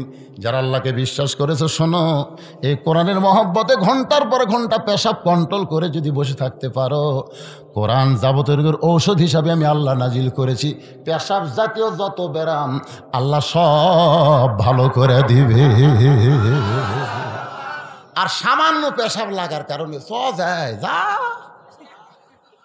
এই কোরআন যেমন সুপারিশ করবে তেমন কোরআনের অভিশাপ আছে না নাই? জোরে কান আছে না নাই? এমন অভিশাপ দিবে, পেশাব বন্ধ হবে না। রাত্রে বিছনায় ঘুমাতে গেলে পলিথিন তলে দিয়ে ঘুমান লাগবে। স্বামী আমার ছোট বাচ্চা হসে, টপ টপ করে খালি পড়তিছে। আল্লাহর কোরআনকে মহব্বত করেন। হোসাইন বলতেছে, রে মেয়ে, আমার 1 নম্বর প্রশ্ন হলো, আমার মাকে তুমি জানো? আমি কোন মায়ের সন্তান, কোন মায়ের পেটে ছিলাম আমি, আমার মা সম্পর্কে তোমার জানা আছে? সঙ্গে সঙ্গে মেয়েটা পর্দার ওপার থেকে বলে, হোসাইন, আমি আপনার মাকে চিনি। কি কইছে? আমি আপনার মাকে চিনি। সঙ্গে সঙ্গে হযরত ওমর ফারুক জিব্বাত কামড় খাইছে, আর হযরত আলীর চোখ দিয়ে দর দর করে পানি পড়তেছে, আর মাঝখানের হোসাইন মুচকি মুচকি হাসতেছে। 3 বিচারকের চেহারা 3 রকম। ডান পাশে যিনি বসে আছেন জিহ্বায় কামড় খাইছে, বাম পাশে হযরত আলীর চোখ দিয়ে দর দর করে পানি পড়তেছে, আর মাঝখানের হোসাইন হাসতেছে। উমর জিহ্বাত কামড় খাওয়ার কারণ হলো প্রথম প্রশ্নই আউট হয়ে গেল। তিনটার উত্তর তো দূরের কথা, 1 নম্বরে আউট হয়ে গেল। আর হযরত আলীর কান্দার কারণ হলো, তুই কেমনে চিনবি হোসেনের মাকে? আমি স্বামী হইয়াই পুরাপুরি চিনতে পারি নাই। সুবহানাল্লাহ। স্বামী হইয়া পুরাপুরি চিনতে পারি নাই। গভীর রাত্রে দুনিয়া থেকে বিদায় নিয়েছে, গভীর রাত্রে তাকে দাফন করা হয়েছে। গভীর রাত্রে হযরত আলী কান্দের বলে, আল্লাহ আমার বিবি ফাতেমার প্রতি খুশি হয়ে গেছে, আল্লাহ ফাতেমার প্রতি তুমি খুশি হয়ে যাও। দোয়া করার পরে তাকায় দেখে এইমাত্র ফাতেমার কবর দিল, সেই কবর নাই। সামনে 4টা 5টা পুরাতন কবর দেখতে পায়। আলী খুঁজতেছে নতুন কবর, কিন্তু জান্নাতুল বাকিতে শুধু পুরাতন কবর। এইমাত্র নতুন কবর গেল কোথায়? নতুন কবর ফাতেমার কবর কোথায় রে? আমি আলী কেন খুঁজে পাই না? আল্লাহ ডাকতে বলে, আলী আমার ফাতেমা পর্দানিশি, আমি আল্লাহ জোহরা ডিগ্রি দিয়া ফাতেমার কবরকে পর্দা করেছি। যেই ফাতেমার কবর পর্যন্ত মানুষ দেখতে পায় না, সেই ফাতেমার চিনার কোনো প্রশ্ন ওঠে জানার কথা বলতে পারে। নবীর মেয়ে ফাতেমা, হাসান হোসেনের মা ফাতেমা, আলীর বিবি ফাতেমা আমি জানি, কিন্তু যখন বলবে আমি চিনি। 4-5 জন গল্প করতেছে, আমাদের পাড়ার সবচাইতে সুন্দরী বউ কার? 4-5 জন গল্প করতেছে, তখন একজন বলতেছে অমুকের বউ 1 নম্বর। আমি দেখছি ভাই সেই রকম। সাইডে তুই দেখিস নি রে? ওই যে অমুকের আব্দুর রহিমের বউ দেখছো, সেই রকম রে। একদিন হুন্ডার পাশে নিয়ে গেল, মনে হয় ডানা কাটা করি রে। আরে এরকম গল্প হয় না? হাসেন কেন? গল্প করে না? আপনারা বলেন তো, যাদের বউকে নিয়ে গল্প করতেছে ওই স্বামীগুলা জান্নাতে যাবে? আপনি কাগজ কলমে লেখালেন, এরা জীবনেও জান্নাতে যাবে না। আর দায়ুসু লা ইয়াদখুলুল জান্নাহ, লা ইয়াদখুল, কখনোই জান্নাতে প্রবেশ করবে না। সাহাবারা বললেন, হুজুর দায়ুস কোন নারী? রাসূল কয়, তোমরা নারীর উপরে এত গরম কেন? দায়ুস কোন নারী না, দায়ুস হলো ওই সকল পুরুষ যাদের অধীনে নারীরা পর্দা করে না। তোমার বউ গোটা পাড়ার লোক চেনে, তুই কি মরদ রে? হাসতেছেন কেন? হাসতেছেন কেন? আজকে মায়েরা বুঝতেছে ও আজকারে কয়, জোরে কণ্ঠে। ও মা, আপনারা এমন একজন মা, আপনাদের পেট থেকে নবীর আইছে, যত নবী দুনিয়াতে আইছে সমস্ত নবীদের মা আছে না নাই? জোরে কোন আছে না নাই? শুধু আদম নবীর মা নাই, কিন্তু ঈসা নবীর বাপ না থাকলেও কিন্তু মা আছে। জোরে কোন ঠিক কিনা ভাই? যত আল্লাহর ওলি তাদের মা আছে না নাই? সাহাবীদের মা আছে না নাই? আলিমদের মা আছে না নাই? বাজান, মায়ের পেট থেকে সন্তান, সেই মাটা কেমন একটু বোঝানোর জন্য বলতেছি। মেয়েটা বলে, হোসাইন আপনার মাকে আমি চিনি। অনেক সময় চলে যায়, উত্তর হইল কি হইল না, মেয়েটা জানতে চায়।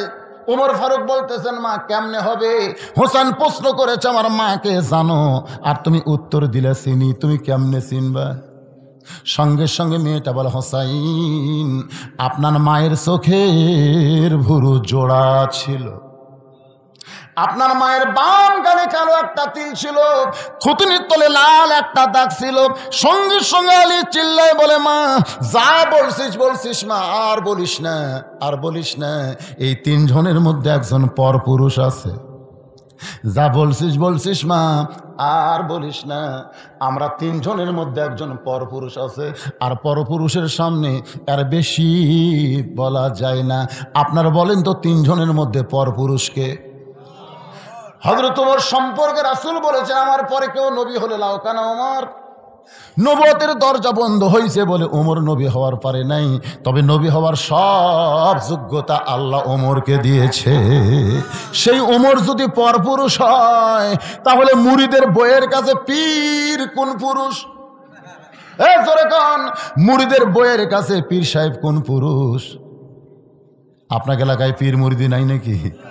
আল্লাহর ধন নবীরে দিয়া, আল্লাহ গেছে গায়েব হইয়া, নবীর ধন খাজানিয়া শুয়ায় আছে আজমিরে, কেউ ফিরে না খালি হাতে, খাজারে তোর দরবারে।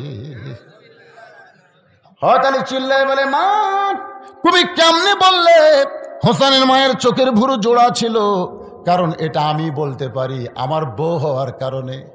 বাম গালে কালো একটা তিল ছিল, হোসেন বলতে পারে তার মা হওয়ার কারণে। থুতুনির তলে লাল একটা দাগ ছিল, এটা হাসান বলতে পারে কারণ ফাতেমা তার মা হওয়ার কারণে। তুমি রোম দেশের জেলখানায় বন্দি থাকা একটা মেয়ে কেমনে বললা মা, তুমি কেমনে বললা? মেয়েটা বলে, মুরব্বী ওই রোমের জেলখানায় যখন আমি বন্দি ছিলাম, সকাল বলে 3টা করে চাবুক মারতো, বিকেল বেলায় 3টা করে চাবুক মারতো।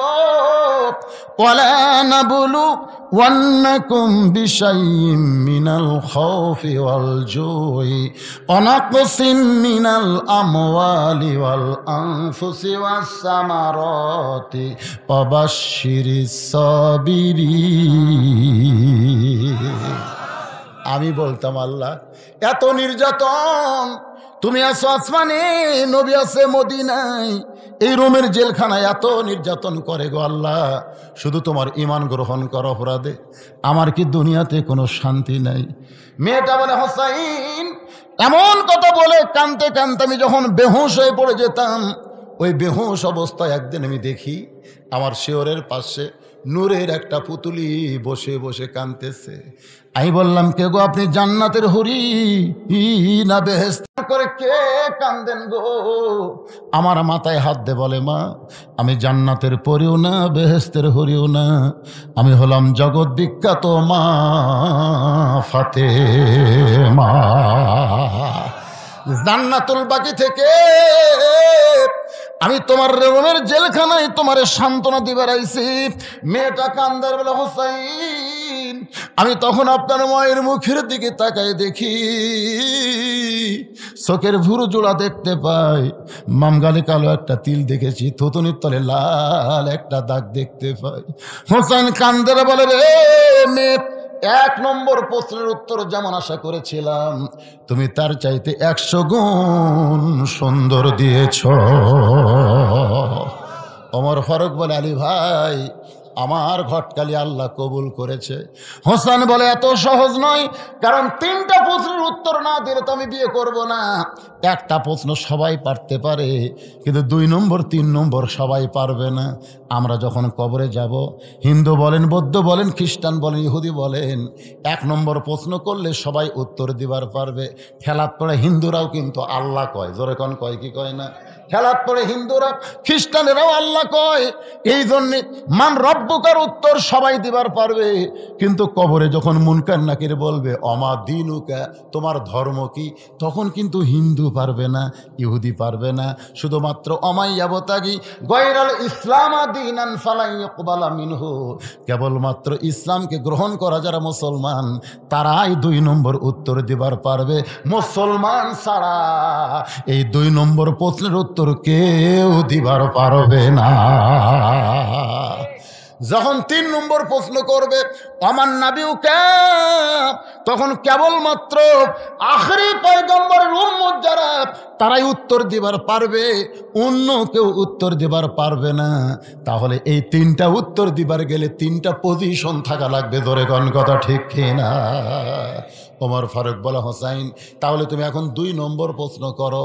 এবার হোসেন বলে, রে মেয়ে, আমার 2 নম্বর প্রশ্ন হলো, 6 বছর বয়সে তুমি ঈমান কেমনে পাইলা? 6 বছর বয়সে ঈমান কেমনে পাইলা? তুমি রোমের জেলখানায় বন্দী ছিলা, তোমার দাদা খ্রিস্টান, তোমার বাবা খ্রিস্টান, রোম দেশের সকলেই খ্রিস্টান। ওই খ্রিস্টান দেশে 6 বছর বয়সে তুমি ঈমান কেমনে পাইলা? যে ঈমান গ্রহণ করার কারণে 12 বছর তোমাকে জেলখানায় বন্দী জীবন কাটাতে হইল, যে ঈমান ধরে রাখার কারণে সকালবেলা 3টা বিকালবেলা 3টা করে চাবুক খেতে হলো। আমার প্রশ্ন হলো, তুমি 6 বছর বয়সে ঈমান কেমনে পাইলা? ওমর ফারুক থরথর করে কাঁপতেছে, কারণ যেই প্রশ্ন ওমরের করা দরকার ছিল, 2 পাহাড়ের মাঝখানে যখন দেখা হলো, যে প্রশ্ন ওমর করতে পারে নাই সেই প্রশ্ন এখন হোসাইন করলো। মেয়েটা বলে, হোসাইন 6 বছর বয়সে ঈমান কেমনে পাইলাম? যদি জানতে চান তাহলে শোনেন, আমি দুনিয়ার সাধারণ কোনো ঘরের মেয়ে না, আমি দুনিয়ার সাধারণ কোনো ঘরের মেয়ে না। আমার দাদা হলো রোম সম্রাট কাইসার। যেই বলেছে আমার দাদা রোম সম্রাট কাইসার, সঙ্গে সঙ্গে ওমর ফারুক চমকে উঠছে, তাহলে মেয়েটা সাধারণ ঘরের না, তারা দাদা হলো রোম সম্রাট কাইসার। মেয়েটা বলে, হোসাইন 6 বছর বয়সে অন্দরমহলে মায়ের সঙ্গে। এমন সময় আমার দাদা অন্দরমহলে গিয়ে বললেন, নাতনি রে, আজকে রোমের রাজ দরবারে খেলা হবে, তুই কি খেলা দেখতে যাবি? ছোটো ছোটো বাচ্চারা খেলার কথা শুনলে আর দুনিয়ার কোনো কিছুর কথা খেয়াল থাকে না, তোর কোন কথা ঠিক কি না? ছোটো ছোটো বাচ্চা শুধু নয়, এখন যুবকেরাও, এখন এই যে ইয়ং জেনারেশন কিশোর যুবক, এরাও কিন্তু খেলার মধ্যে মত্ত হয়ে গেছে। রাস্তার পাশে বসে পাবজি ফ্রি ফায়ার খেলতেছে। ওই রাস্তা দিয়ে একটা কুত্তে যাচ্ছে, ধরে কোন কি যাচ্ছে, কুত্তা যাচ্ছে। কুত্তা যাওয়ার সময় খেয়াল করে দেখে ওই লড়েও না, চড়েও না, পৃথিবীর কোনো খেয়াল নাই। ওর গাঁত মাছি পড়ে তাও তাড়ায় না, কারণ এক হাতে মোবাইল ধরছে আর এক হাতে খালি মশা পড়তেছে, মশা খেদায় না। কুত্তা কই কে রে, এটা কে রে? পিছনে এসে লাগ দেওয়ার সঙ্গে ওই লড়েও না, চড়েও না। কুত্তা মনে করছে গাছের গোড়া না হয় পাথর হবে, এই মনে করে ঠ্যাং আলোক করে পেশাব করে দিয়েছে। ফেসবুকে ওটা আমার দিচ্ছে, এটা আমার ফেসবুকে ছাড়া দিচ্ছে, আপনারা দেখেন না? যেই পেশাব করছে তখন তাকে তাকে কুত্তা যাচ্ছে। রে যুবক, আপনারা যারা বাবা আছেন, এই বাবারা, আপনার ছেলেদেরকে 3G 4G মোবাইল কিনে দিছে, স্ক্রিন টাচ খালি সব শেষ। 6 বছরের মেয়েটা বলে, হোসাইন, আমার দাদা যখন বলতেছে রোমের রাজ দরবারে খেলা হবে, তুই কি খেলা দেখতে যাবি? আমি খেলা দেখার জন্য দাদার সঙ্গে রাজ দরবারে সিংহাসনে দাদা বসে, ওই সিংহাসনের পাশে ছোট্ট একটা চেয়ার, আমার দাদা আমারে বসায় বলতেছে খেলা দেখবি? আমি বললাম খেলা দেখার জন্যই তো রাজ দরবারে আসলাম। আমার দাদা বলে, নাতি রে, তাহলে তাকায় দেখ। মেয়েটা বলে, হোসাইন 6 বছর ইমান কেমনে পাইলাম, শুনতে চান শোনেন। আমার দাদা বলে, ওই যে তাকায় দেখ। আমি তাকায় দেখি কালো কাপড় দিয়া একটা মানুষের চোখ 2টা বেঁধে ফেলেছে, ওই মানুষের হাতে হ্যান্ডকাপ, পায়ে লোহার শিকল। আমি বললাম, দাদু ভাই খেলা দেখার কথা বলে নিয়ে আসলেন, কিন্তু একটা মানুষকে আমি দেখতে পাই। আমার দাদা আমার মুখে হাত দেয়, বলে খবরদার, ওটা মানুষ না, ওইটা মানুষ না, ওইটা হইল মুসলমান, খবরদার মানুষ বলবি না। মেয়েটা বলে, হোসাইন খ্রিস্টান জগতের মানুষেরা মুসলমানকে কোনোদিন মানুষ মনে করে না, এই জন্য আমার দাদা বলতেছে ওটা মুসলমান, ওইটা মানুষ না, ওইটা জঙ্গি, ওইটা জিএমবি। এই যে মাঝে মধ্যে জঙ্গি জিএমবি ধরা পড়লো না, তা আমার মেজো মেয়ে আমাকে বলতেছে, আব্বু এই জঙ্গিরা কোন জঙ্গল থাকে, মানে বোঝেনি। প্রতিদিন যে কয় জঙ্গি ধরা পড়লো, আর কি সুন্দরবন থাকে না, কোথায় থাকে? তা আমি আমার মেয়েকে বললাম, মা যেদিন তোমার বাবা ধরা পড়বে না, সেই দিন এরকম বলবে বদরুশিদ নামে একটা জঙ্গি ধরা পড়ছে। যেই বলছি ভাই, আমার মেয়ে হাউমাউ করে কান্না শুরু করছে। আমি বললাম, মা কান্দো কেন? বলে, বাবা আমি এতদিন মনে করতাম জঙ্গি মানে জঙ্গল থেকে বের হয়, কিন্তু এখন বুঝলাম কোরআনের যারা হক কথা কয় তাদেরকে বাতিল জঙ্গি জিএমবি বানায়। এরা মুসলমান নয় রে, এরা জঙ্গি, এরা জিএমবি। মেয়েটা কান্দের বলে, হোসাইন 6 বছর বয়সে ইমান কেমনে পাইলাম শোনেন। আমার দাদা বলতেছে ওটা মানুষ না রে, ওইটা হলো মুসলমান। আমি তখন বললাম, দাদু ভাই ওই মুসলমানকে নিয়ে আপনি কি খেলা খেলবেন? আমার দাদা বলে, ওই যে তাকায় দেখ। আমি তাকায় দেখি আগুনের একটা চুলাই দাও দাও করে আগুন জ্বলতেছে। আমার দাদা বলতেছে ওই মুসলমানকে হাত পা বেঁধে ওই আগুনের চুলার মধ্যে ফেলে দিব, মুসলমান পুড়ে ছারখার হয়ে যাবে। আজকের খেলার নাম হলো মুসলমান মারার খেলা। আজকে খেলার নাম কি? আজকে খেলার নাম হলো গোটা বিশ্বে মুসলমান মারার খেলা শুরু হয়েছিল। জোরেগন কথা ঠিক কিনা? আপনি যে দিকে তাকাবেন, সিরিয়ার দিকে তাকান, চেচনিয়া, বসনিয়া, আফগানিস্তান, কাশ্মীর, এমনকি মায়ানমার, এমনকি আপনি দেখবেন ইরাক, ইরান, সব দেশে মুসলমান একটা মারার খেলা, ফিলিস্তিনে মুসলমান মারার খেলা। জোরেগন কথা ঠিক কিনা? গোটা বিশ্বে মুসলমান মারার খেলা। তখন কিন্তু কোনো আন্তর্জাতিক বিশ্ব কথা বলে নাই। এখন ইউক্রেনকে রাশিয়া ধরছে, কোনো মুসলমানের কথা বলা দরকার নাই, যা করার করবি। জোরে কোন কথা ঠিক কি না? আল্লাহর বান্দারা একটু মনোযোগ দিয়ে খেয়াল করবেন। মেয়েটা বলে, হোসাইন 6 বছর বয়সে কেমনে ঈমান পাইলাম শোনেন। আমি তখন দাদু ভাইকে বললাম, দাদু ভাই ওই মুসলমানকে মাফ করা যায় না? এই মুসলমান মারার খেলা বন্ধ করে ওই মুসলমানকে কি মাফ করা যায় না? আমার দাদা বলতেছে 100 বার মাফ করা যায়। যদি মুসলমান একটা বারের জন্য বলে আল্লাহ রাসূল মানি না, সঙ্গে সঙ্গে চোখের বাঁধন খুলে দিব, হাতের হ্যান্ডকাফ খুলে দিব, পায়ের শিকল খুলে দিব। মেয়েটা বলে, হোসাইন আমি 6 বছরের ছোট্ট মেয়ে চেয়ার থেকে উঠে গিয়ে ওই মুসলমানের সামনে বললাম, মুসলমান তুমি যদি বাঁচবার চাও তাহলে একটা বারের জন্য বলো আল্লাহ রাসূল মানি না। আমার দাদা তোমার চোখের বাঁধন খুলে দিবে, তোমার হ্যান্ডকাফ খুলে দিবে, তোমার পায়ের শিকল খুলে দিবে। যদি বাঁচতে চাও একটা বারের জন্য বলো আল্লাহ রাসূল মানি না। মেয়েটা বলো, হোসাইন মুসলমান সংস্বরে চিৎকার করে বলতেছে, রে ছোট্ট মেয়ে তোমার কাছে জীবনের দাম বেশি, কিন্তু একজন মুসলমানের কাছে জীবনের চাইতে ঈমানের দাম বেশি। দরকার হলে মুসলমান গোটা পৃথিবী ছাড়বে, কিন্তু এক মুহূর্তের জন্য আল্লাহ রাসূল ছাড়বে। সঙ্গে সঙ্গে আমার দাদা চিৎকার করে বলতেছে, আর দেরি করা যায় না। এতগুলো শক্তির সামনে একটা মুসলমান মাথা নত করলো না। এরা হাত পাও বান্ধে উত্তপ্ত, আগুনের মধ্যে ফেলে দাও। মেয়েটা বলতে তো, হোসাইন ওই মুসলমানকে যখন আগুনের দিকে নিয়ে যায় তখন আমি বললাম, দাদু ভাই আমি খেলা দেখতে চাই, তাই বলে মানুষ মারার খেলা আমি দেখব না। আমার দাদা বলতেছে দেখতেই হবে, অন্দর মহল থেকে তরি নিয়ে এসি দেখানোর জন্য দেখতেই হবে। আমার বাম হাতখানা দাদা জোর করে ধরে রাখলো।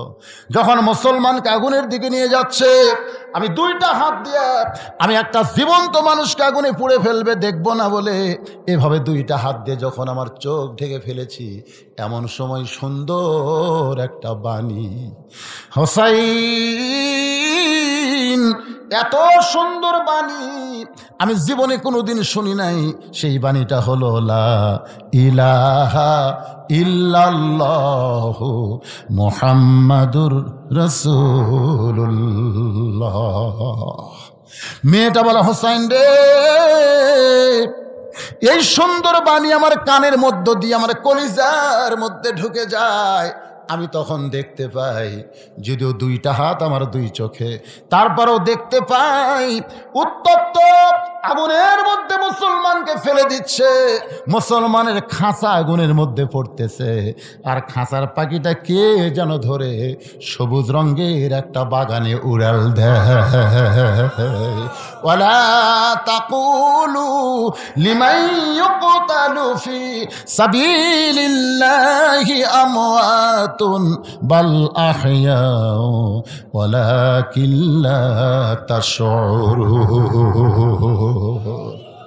হ্যাঁচকা টান দিলাম। আমার দাদা আমার হাত ধরেছে, কিন্তু এত শক্তি আমার ভিতরে, কারণ আগে আমি একলা ছিলাম, এবার আমার ভিতরে আল্লাহর ঈমান আছে। সুবহানাল্লাহ। হ্যাঁচকা যেই টান দিয়েছে, দাদার হাত খুলে গেছে, এক দৌড়ে মায়ের কাছে। মায়ের কাছে গিয়ে মেয়েটা বলতেছে, লা ইলাহা ইল্লাল্লাহ মুহাম্মাদুর রাসূলুল্লাহ। মা বলতেছে, তুই না তোর দাদার সঙ্গে খেলা দেখতে গেলি, এই মুসলমানের কলমা কোথায় পাইলি? তোর বাবা দাদা জানতে পারলে তোকে মাইরা ফেলবে। আমি তখন সাহস করে বললাম, মা এ কলমাওয়ালারা কোনোদিন মরে না, সবাই মোরা পাউঁশ হয়ে যাবে, কিন্তু এই কলমাওয়ালারা কোনোদিন মরবে না। এক দৌড় এসে দেখি আমার দাদা শাহবাগের মিছিল করতেছে। জোরে কান, কিসের মিছিল? শাহবাগের মিছিল বোঝেন? আমাদের ঢাকায় একটা শাহবাগ আছে, যখন কাউকে ফাঁসি দেওয়া হয় তখন এই শয়তানেরা মিছিল শুরু করে দেয়। জোরে কোন কথা ঠিক কিনা? আমার দাদা সৈন্যদের মিছিল করতেছে, মুসলমান পুড়ে ছাই হয়ে গেল, মুসলমান পুড়ে ছাই হয়ে গেল। আমি এতগুলো সৈন্যর ভিতরে আমার দাদার সামনে গিয়ে বললাম, দাদা ইমানের বল কারে কয় দেখেন। দাদা কানার ভাগ্যে ধন মিলে না। সামনে পড়ে আছে সোনা, কানা দেখতে পায় না, মাটি মনে করে ফাইলা দেয়, হাতে তুলে নেয় না, কানার ভাগ্যে ধন মিলে না। হাইরে কপাল মন্দ। আপনারা বাংলা পড়া পারেন, ইংরেজি পড়া পারেন, যে কোরআন শব্দ হারি না বাবা, একসাথে আশ্চর্য ধরনের কথা, কেবল এরকে দৃষ্টান্ত দিচ্ছে। আর এই সময় এরা উঠলো রে, আরে এই এরা কোন মাদের সাথে কাচ্ছে রে? না না, একজন উঠলে তো একসাথে জামাত ধরে উঠছে। সুবহানাল্লাহ, এরকে জামাত খুব মজবুত, বুঝলেন, খুব মজবুত। কি বেজার হচ্ছেন আপনারা? বলেন তো, বাংলা ইংরেজি ঘটঘট করে কয় কি কয় না? যে কোন শব্দ হয় দেখে ঠিকই, কিন্তু হাইরে কপাল মন্দ, মানে চোখ আছে কিন্তু হাইরে। প্রতি অক্ষরে 10টা করে নেকি। যখন প্রথম আয়াত নাজিল হচ্ছে ইকরা, রাসূল বলেছেন পড়বো না। ফেরেশতা জিবরাইল বলে পড়েন, আল্লাহ নবী বলেন পড়বো না। ফেরেশতা জিবরাইল বলেন পড়েন, নবী বললেন জিবরাইল বারবার পড়তে কও, কি পড়বো সেটা কেন বলো না? কারণ দুনিয়াতে বহু পড়া আছে, একজন মুসলমান সব পড়া পড়বে না। যেই পড়া চরিত্র গড়ায় সেই পড়াই পড়তে হবে, ঠিক কি না? এই মাদ্রাসায় এসে দেখবেন ছোট্ট একটা বাচ্চা পেশাব করতেছে, দেখবেন 7 বছরের আব্দুল্লাহ পেশাব করতেছে। পেশাব করে দেখলেও সব রে, পেশাব করা দেখা সব, পেশাব করে পানি দিয়ে ধুয়ে তারপরে উজু করতেছে। আব্দুল্লাহ উজু কেন করতেছেন বাবা? এই মাঘ মাসে ঠান্ডার মধ্যে। হুজুর আপনি জানেন না আমরা কোরআন শরীফ পড়ি হুজুর, এটা ধরবার গেলে শরীর পবিত্র করা লাগে। কলজা শান্তি রে। ওই আব্দুল্লাহর বয়সে একটা ছেলে প্রাইমারি পড়ে, ওই পেশাব দিয়ে 40 লিখছে, পেশাব দিয়ে 40 লিখছে, ইনকা ডান্ডি ধরে। পেশাবের ফোর্স আছে তো, আগে 4 লিখছে, 4 লেখা শূন্য দিচ্ছে, মারছে দৌড়। আমি দৌড়ে গিয়ে ধরে বললাম, এটা কি করলি, কি করলি? পেশাব দিয়ে 40 লিখলি কেন? চাষা আজকে পেশাব কম দেখে 40 লিখছি, যেদিন বেশি হবি না 100 লেখবো। আমি বললাম কোন ক্লাসে পড়িস? ক্লাস 2-এ পড়ি। তো কেমনে পেশাব করা লাগে তোর স্যার শিখাইনি? এই কীভাবে পেশাব করা লাগে তোর স্যার শিখাই নাই?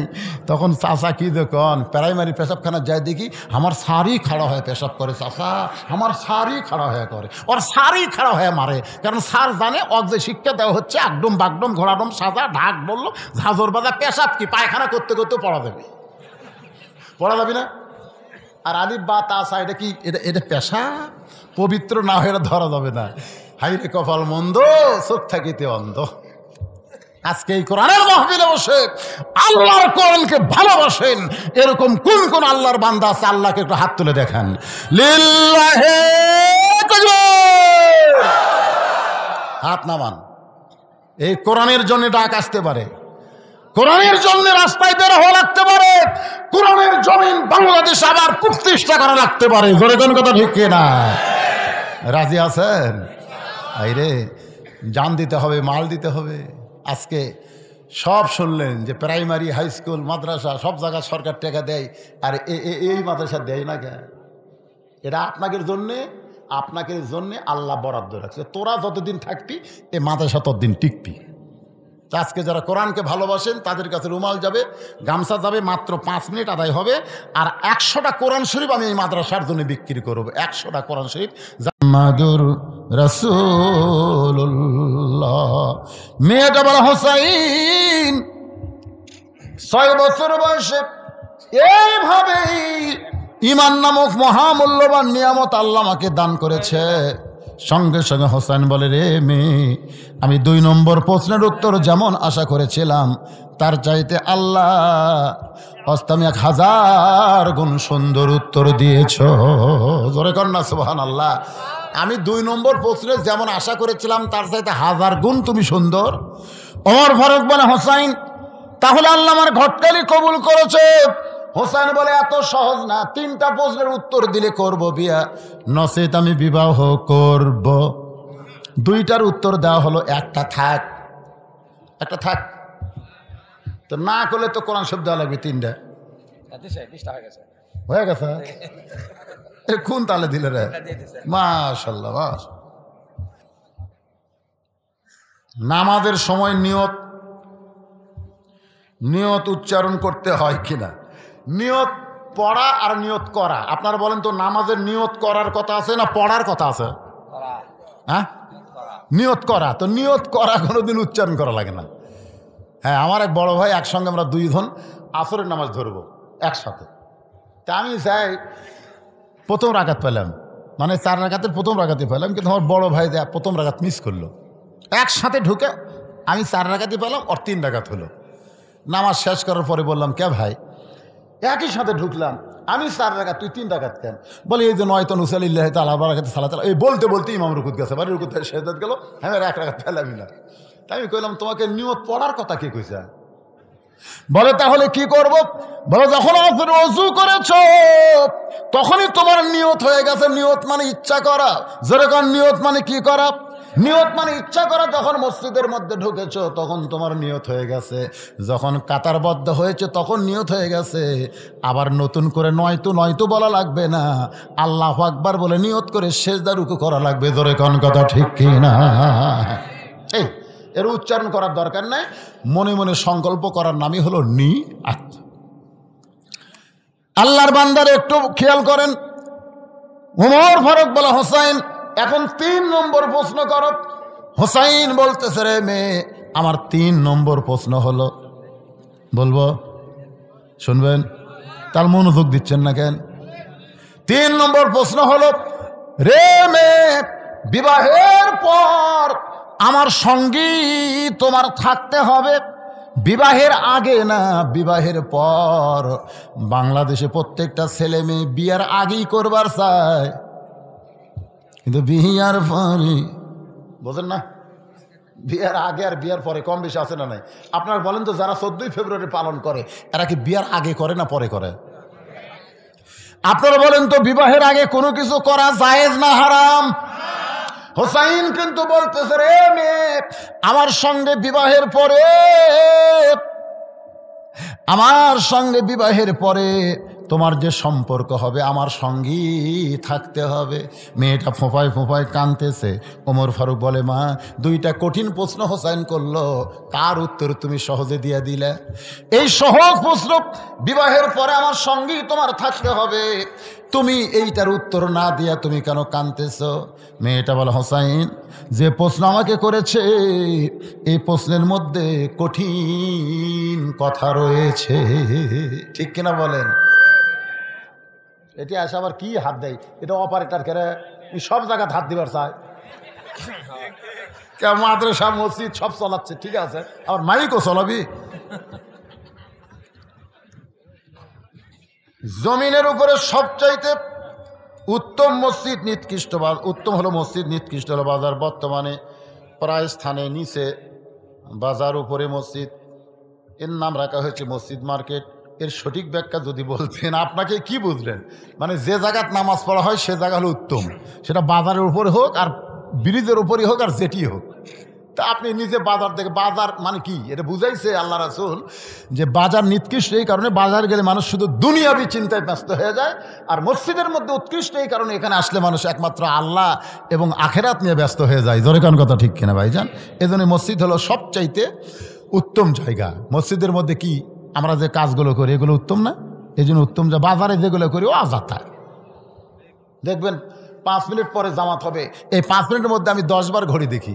আর বাজারের মধ্যে ঘন্টার পর ঘন্টা এক চাউমিন তেললেই টেনশনে পড়ে গেছি, হায় রে কি করি কি খাই, সব জিনিসের দাম বাড়তি দিয়ে গেছে, এই চিন্তা টেনশন করতেছে। আমার যাই হোক, রাসূল যেটা বলেছেন, যেখানেই মসজিদ হবে, মার্কেটের উপরে হোক আর তলে হোক, উপরে তো হবে, তলে হবে না, মসজিদ মসজিদের জায়গায় থাকবে, মার্কেট মার্কেটের জায়গায় থাকবে। ঠিক কিনা বলেন?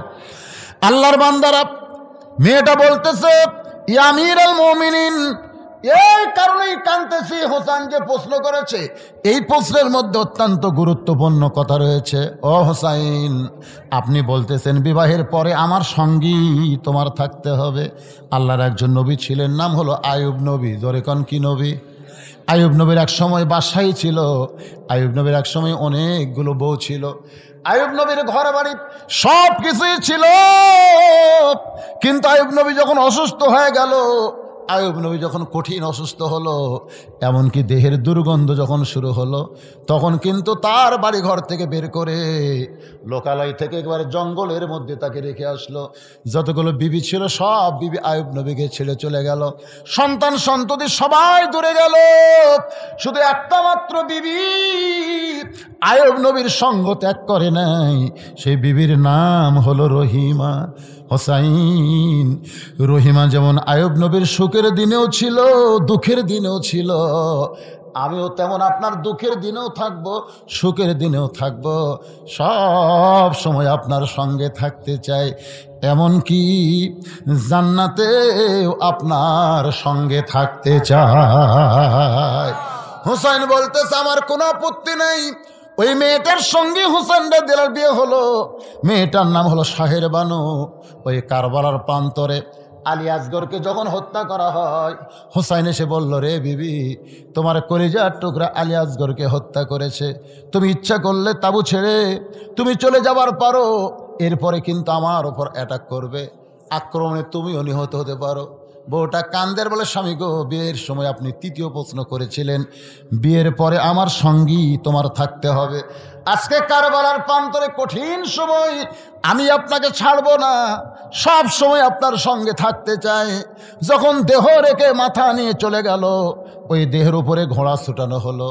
তখন হোসেনা দেহের কাছে বসে তার বিবি বললেন, স্বামী গো, তোমার দেহে হাত দিয়ে স্পর্শ করে বলতেছি, বিয়ের আগে তোমার সঙ্গে যেমন ছিলাম, বিয়ের পরে তোমার সঙ্গে যেমন ছিলাম, আল্লাহ যেন যুবকদের জান্নাতের সর্দার যখন বানাই দিবে, তখন এই অধমকে আপনার সঙ্গে রাখবে। লিয়াবলুয়াকুম আইয়ুকুম আহসানু আমালান ওয়াহুয়াল আজিজুল গফুর। মৃত্যু আর হায়াতকে আল্লাহ সৃষ্টি করেছেন পরীক্ষা করার জন্যে। সেই পরীক্ষার সাবজেক্ট হলো সুন্দর আমল।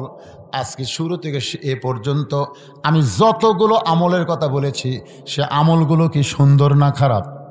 যখন কি আমল, এই সুন্দর সুন্দর আমল করার তৌফিক আল্লাহ যেন আমাদের সবাইকে দান করে।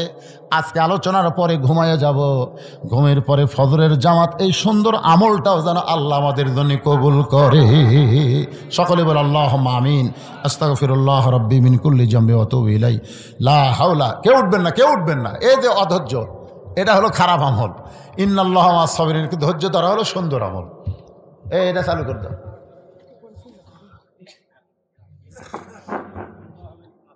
তালা মাগরিবের নামাজের পর থেকে এ রাত্রি 12টা পর্যন্ত তোমার পাগল বান্দা বান্দিরা আরামের বাড়ি, আরামের ঘুমকে বাদ দিয়া কোরআন হাদিসের মহব্বত কলিজার মধ্যে নিয়া এই জান্নাতের বাগানে বসে বসে কোরআন হাদিসের আলোচনা শোনার শেষে আমি গুনাহগারের সঙ্গে রহমতের দরজায় ফকির হয়ে দোকানা হাত তুলেছি। মেহেরবানি করে আজকের মাহফিল আমাদের সকলের হেদায়েতের জন্য, নাজাতের জন্য, জান্নাতের জন্য কবুল করো। এই মাহফিলে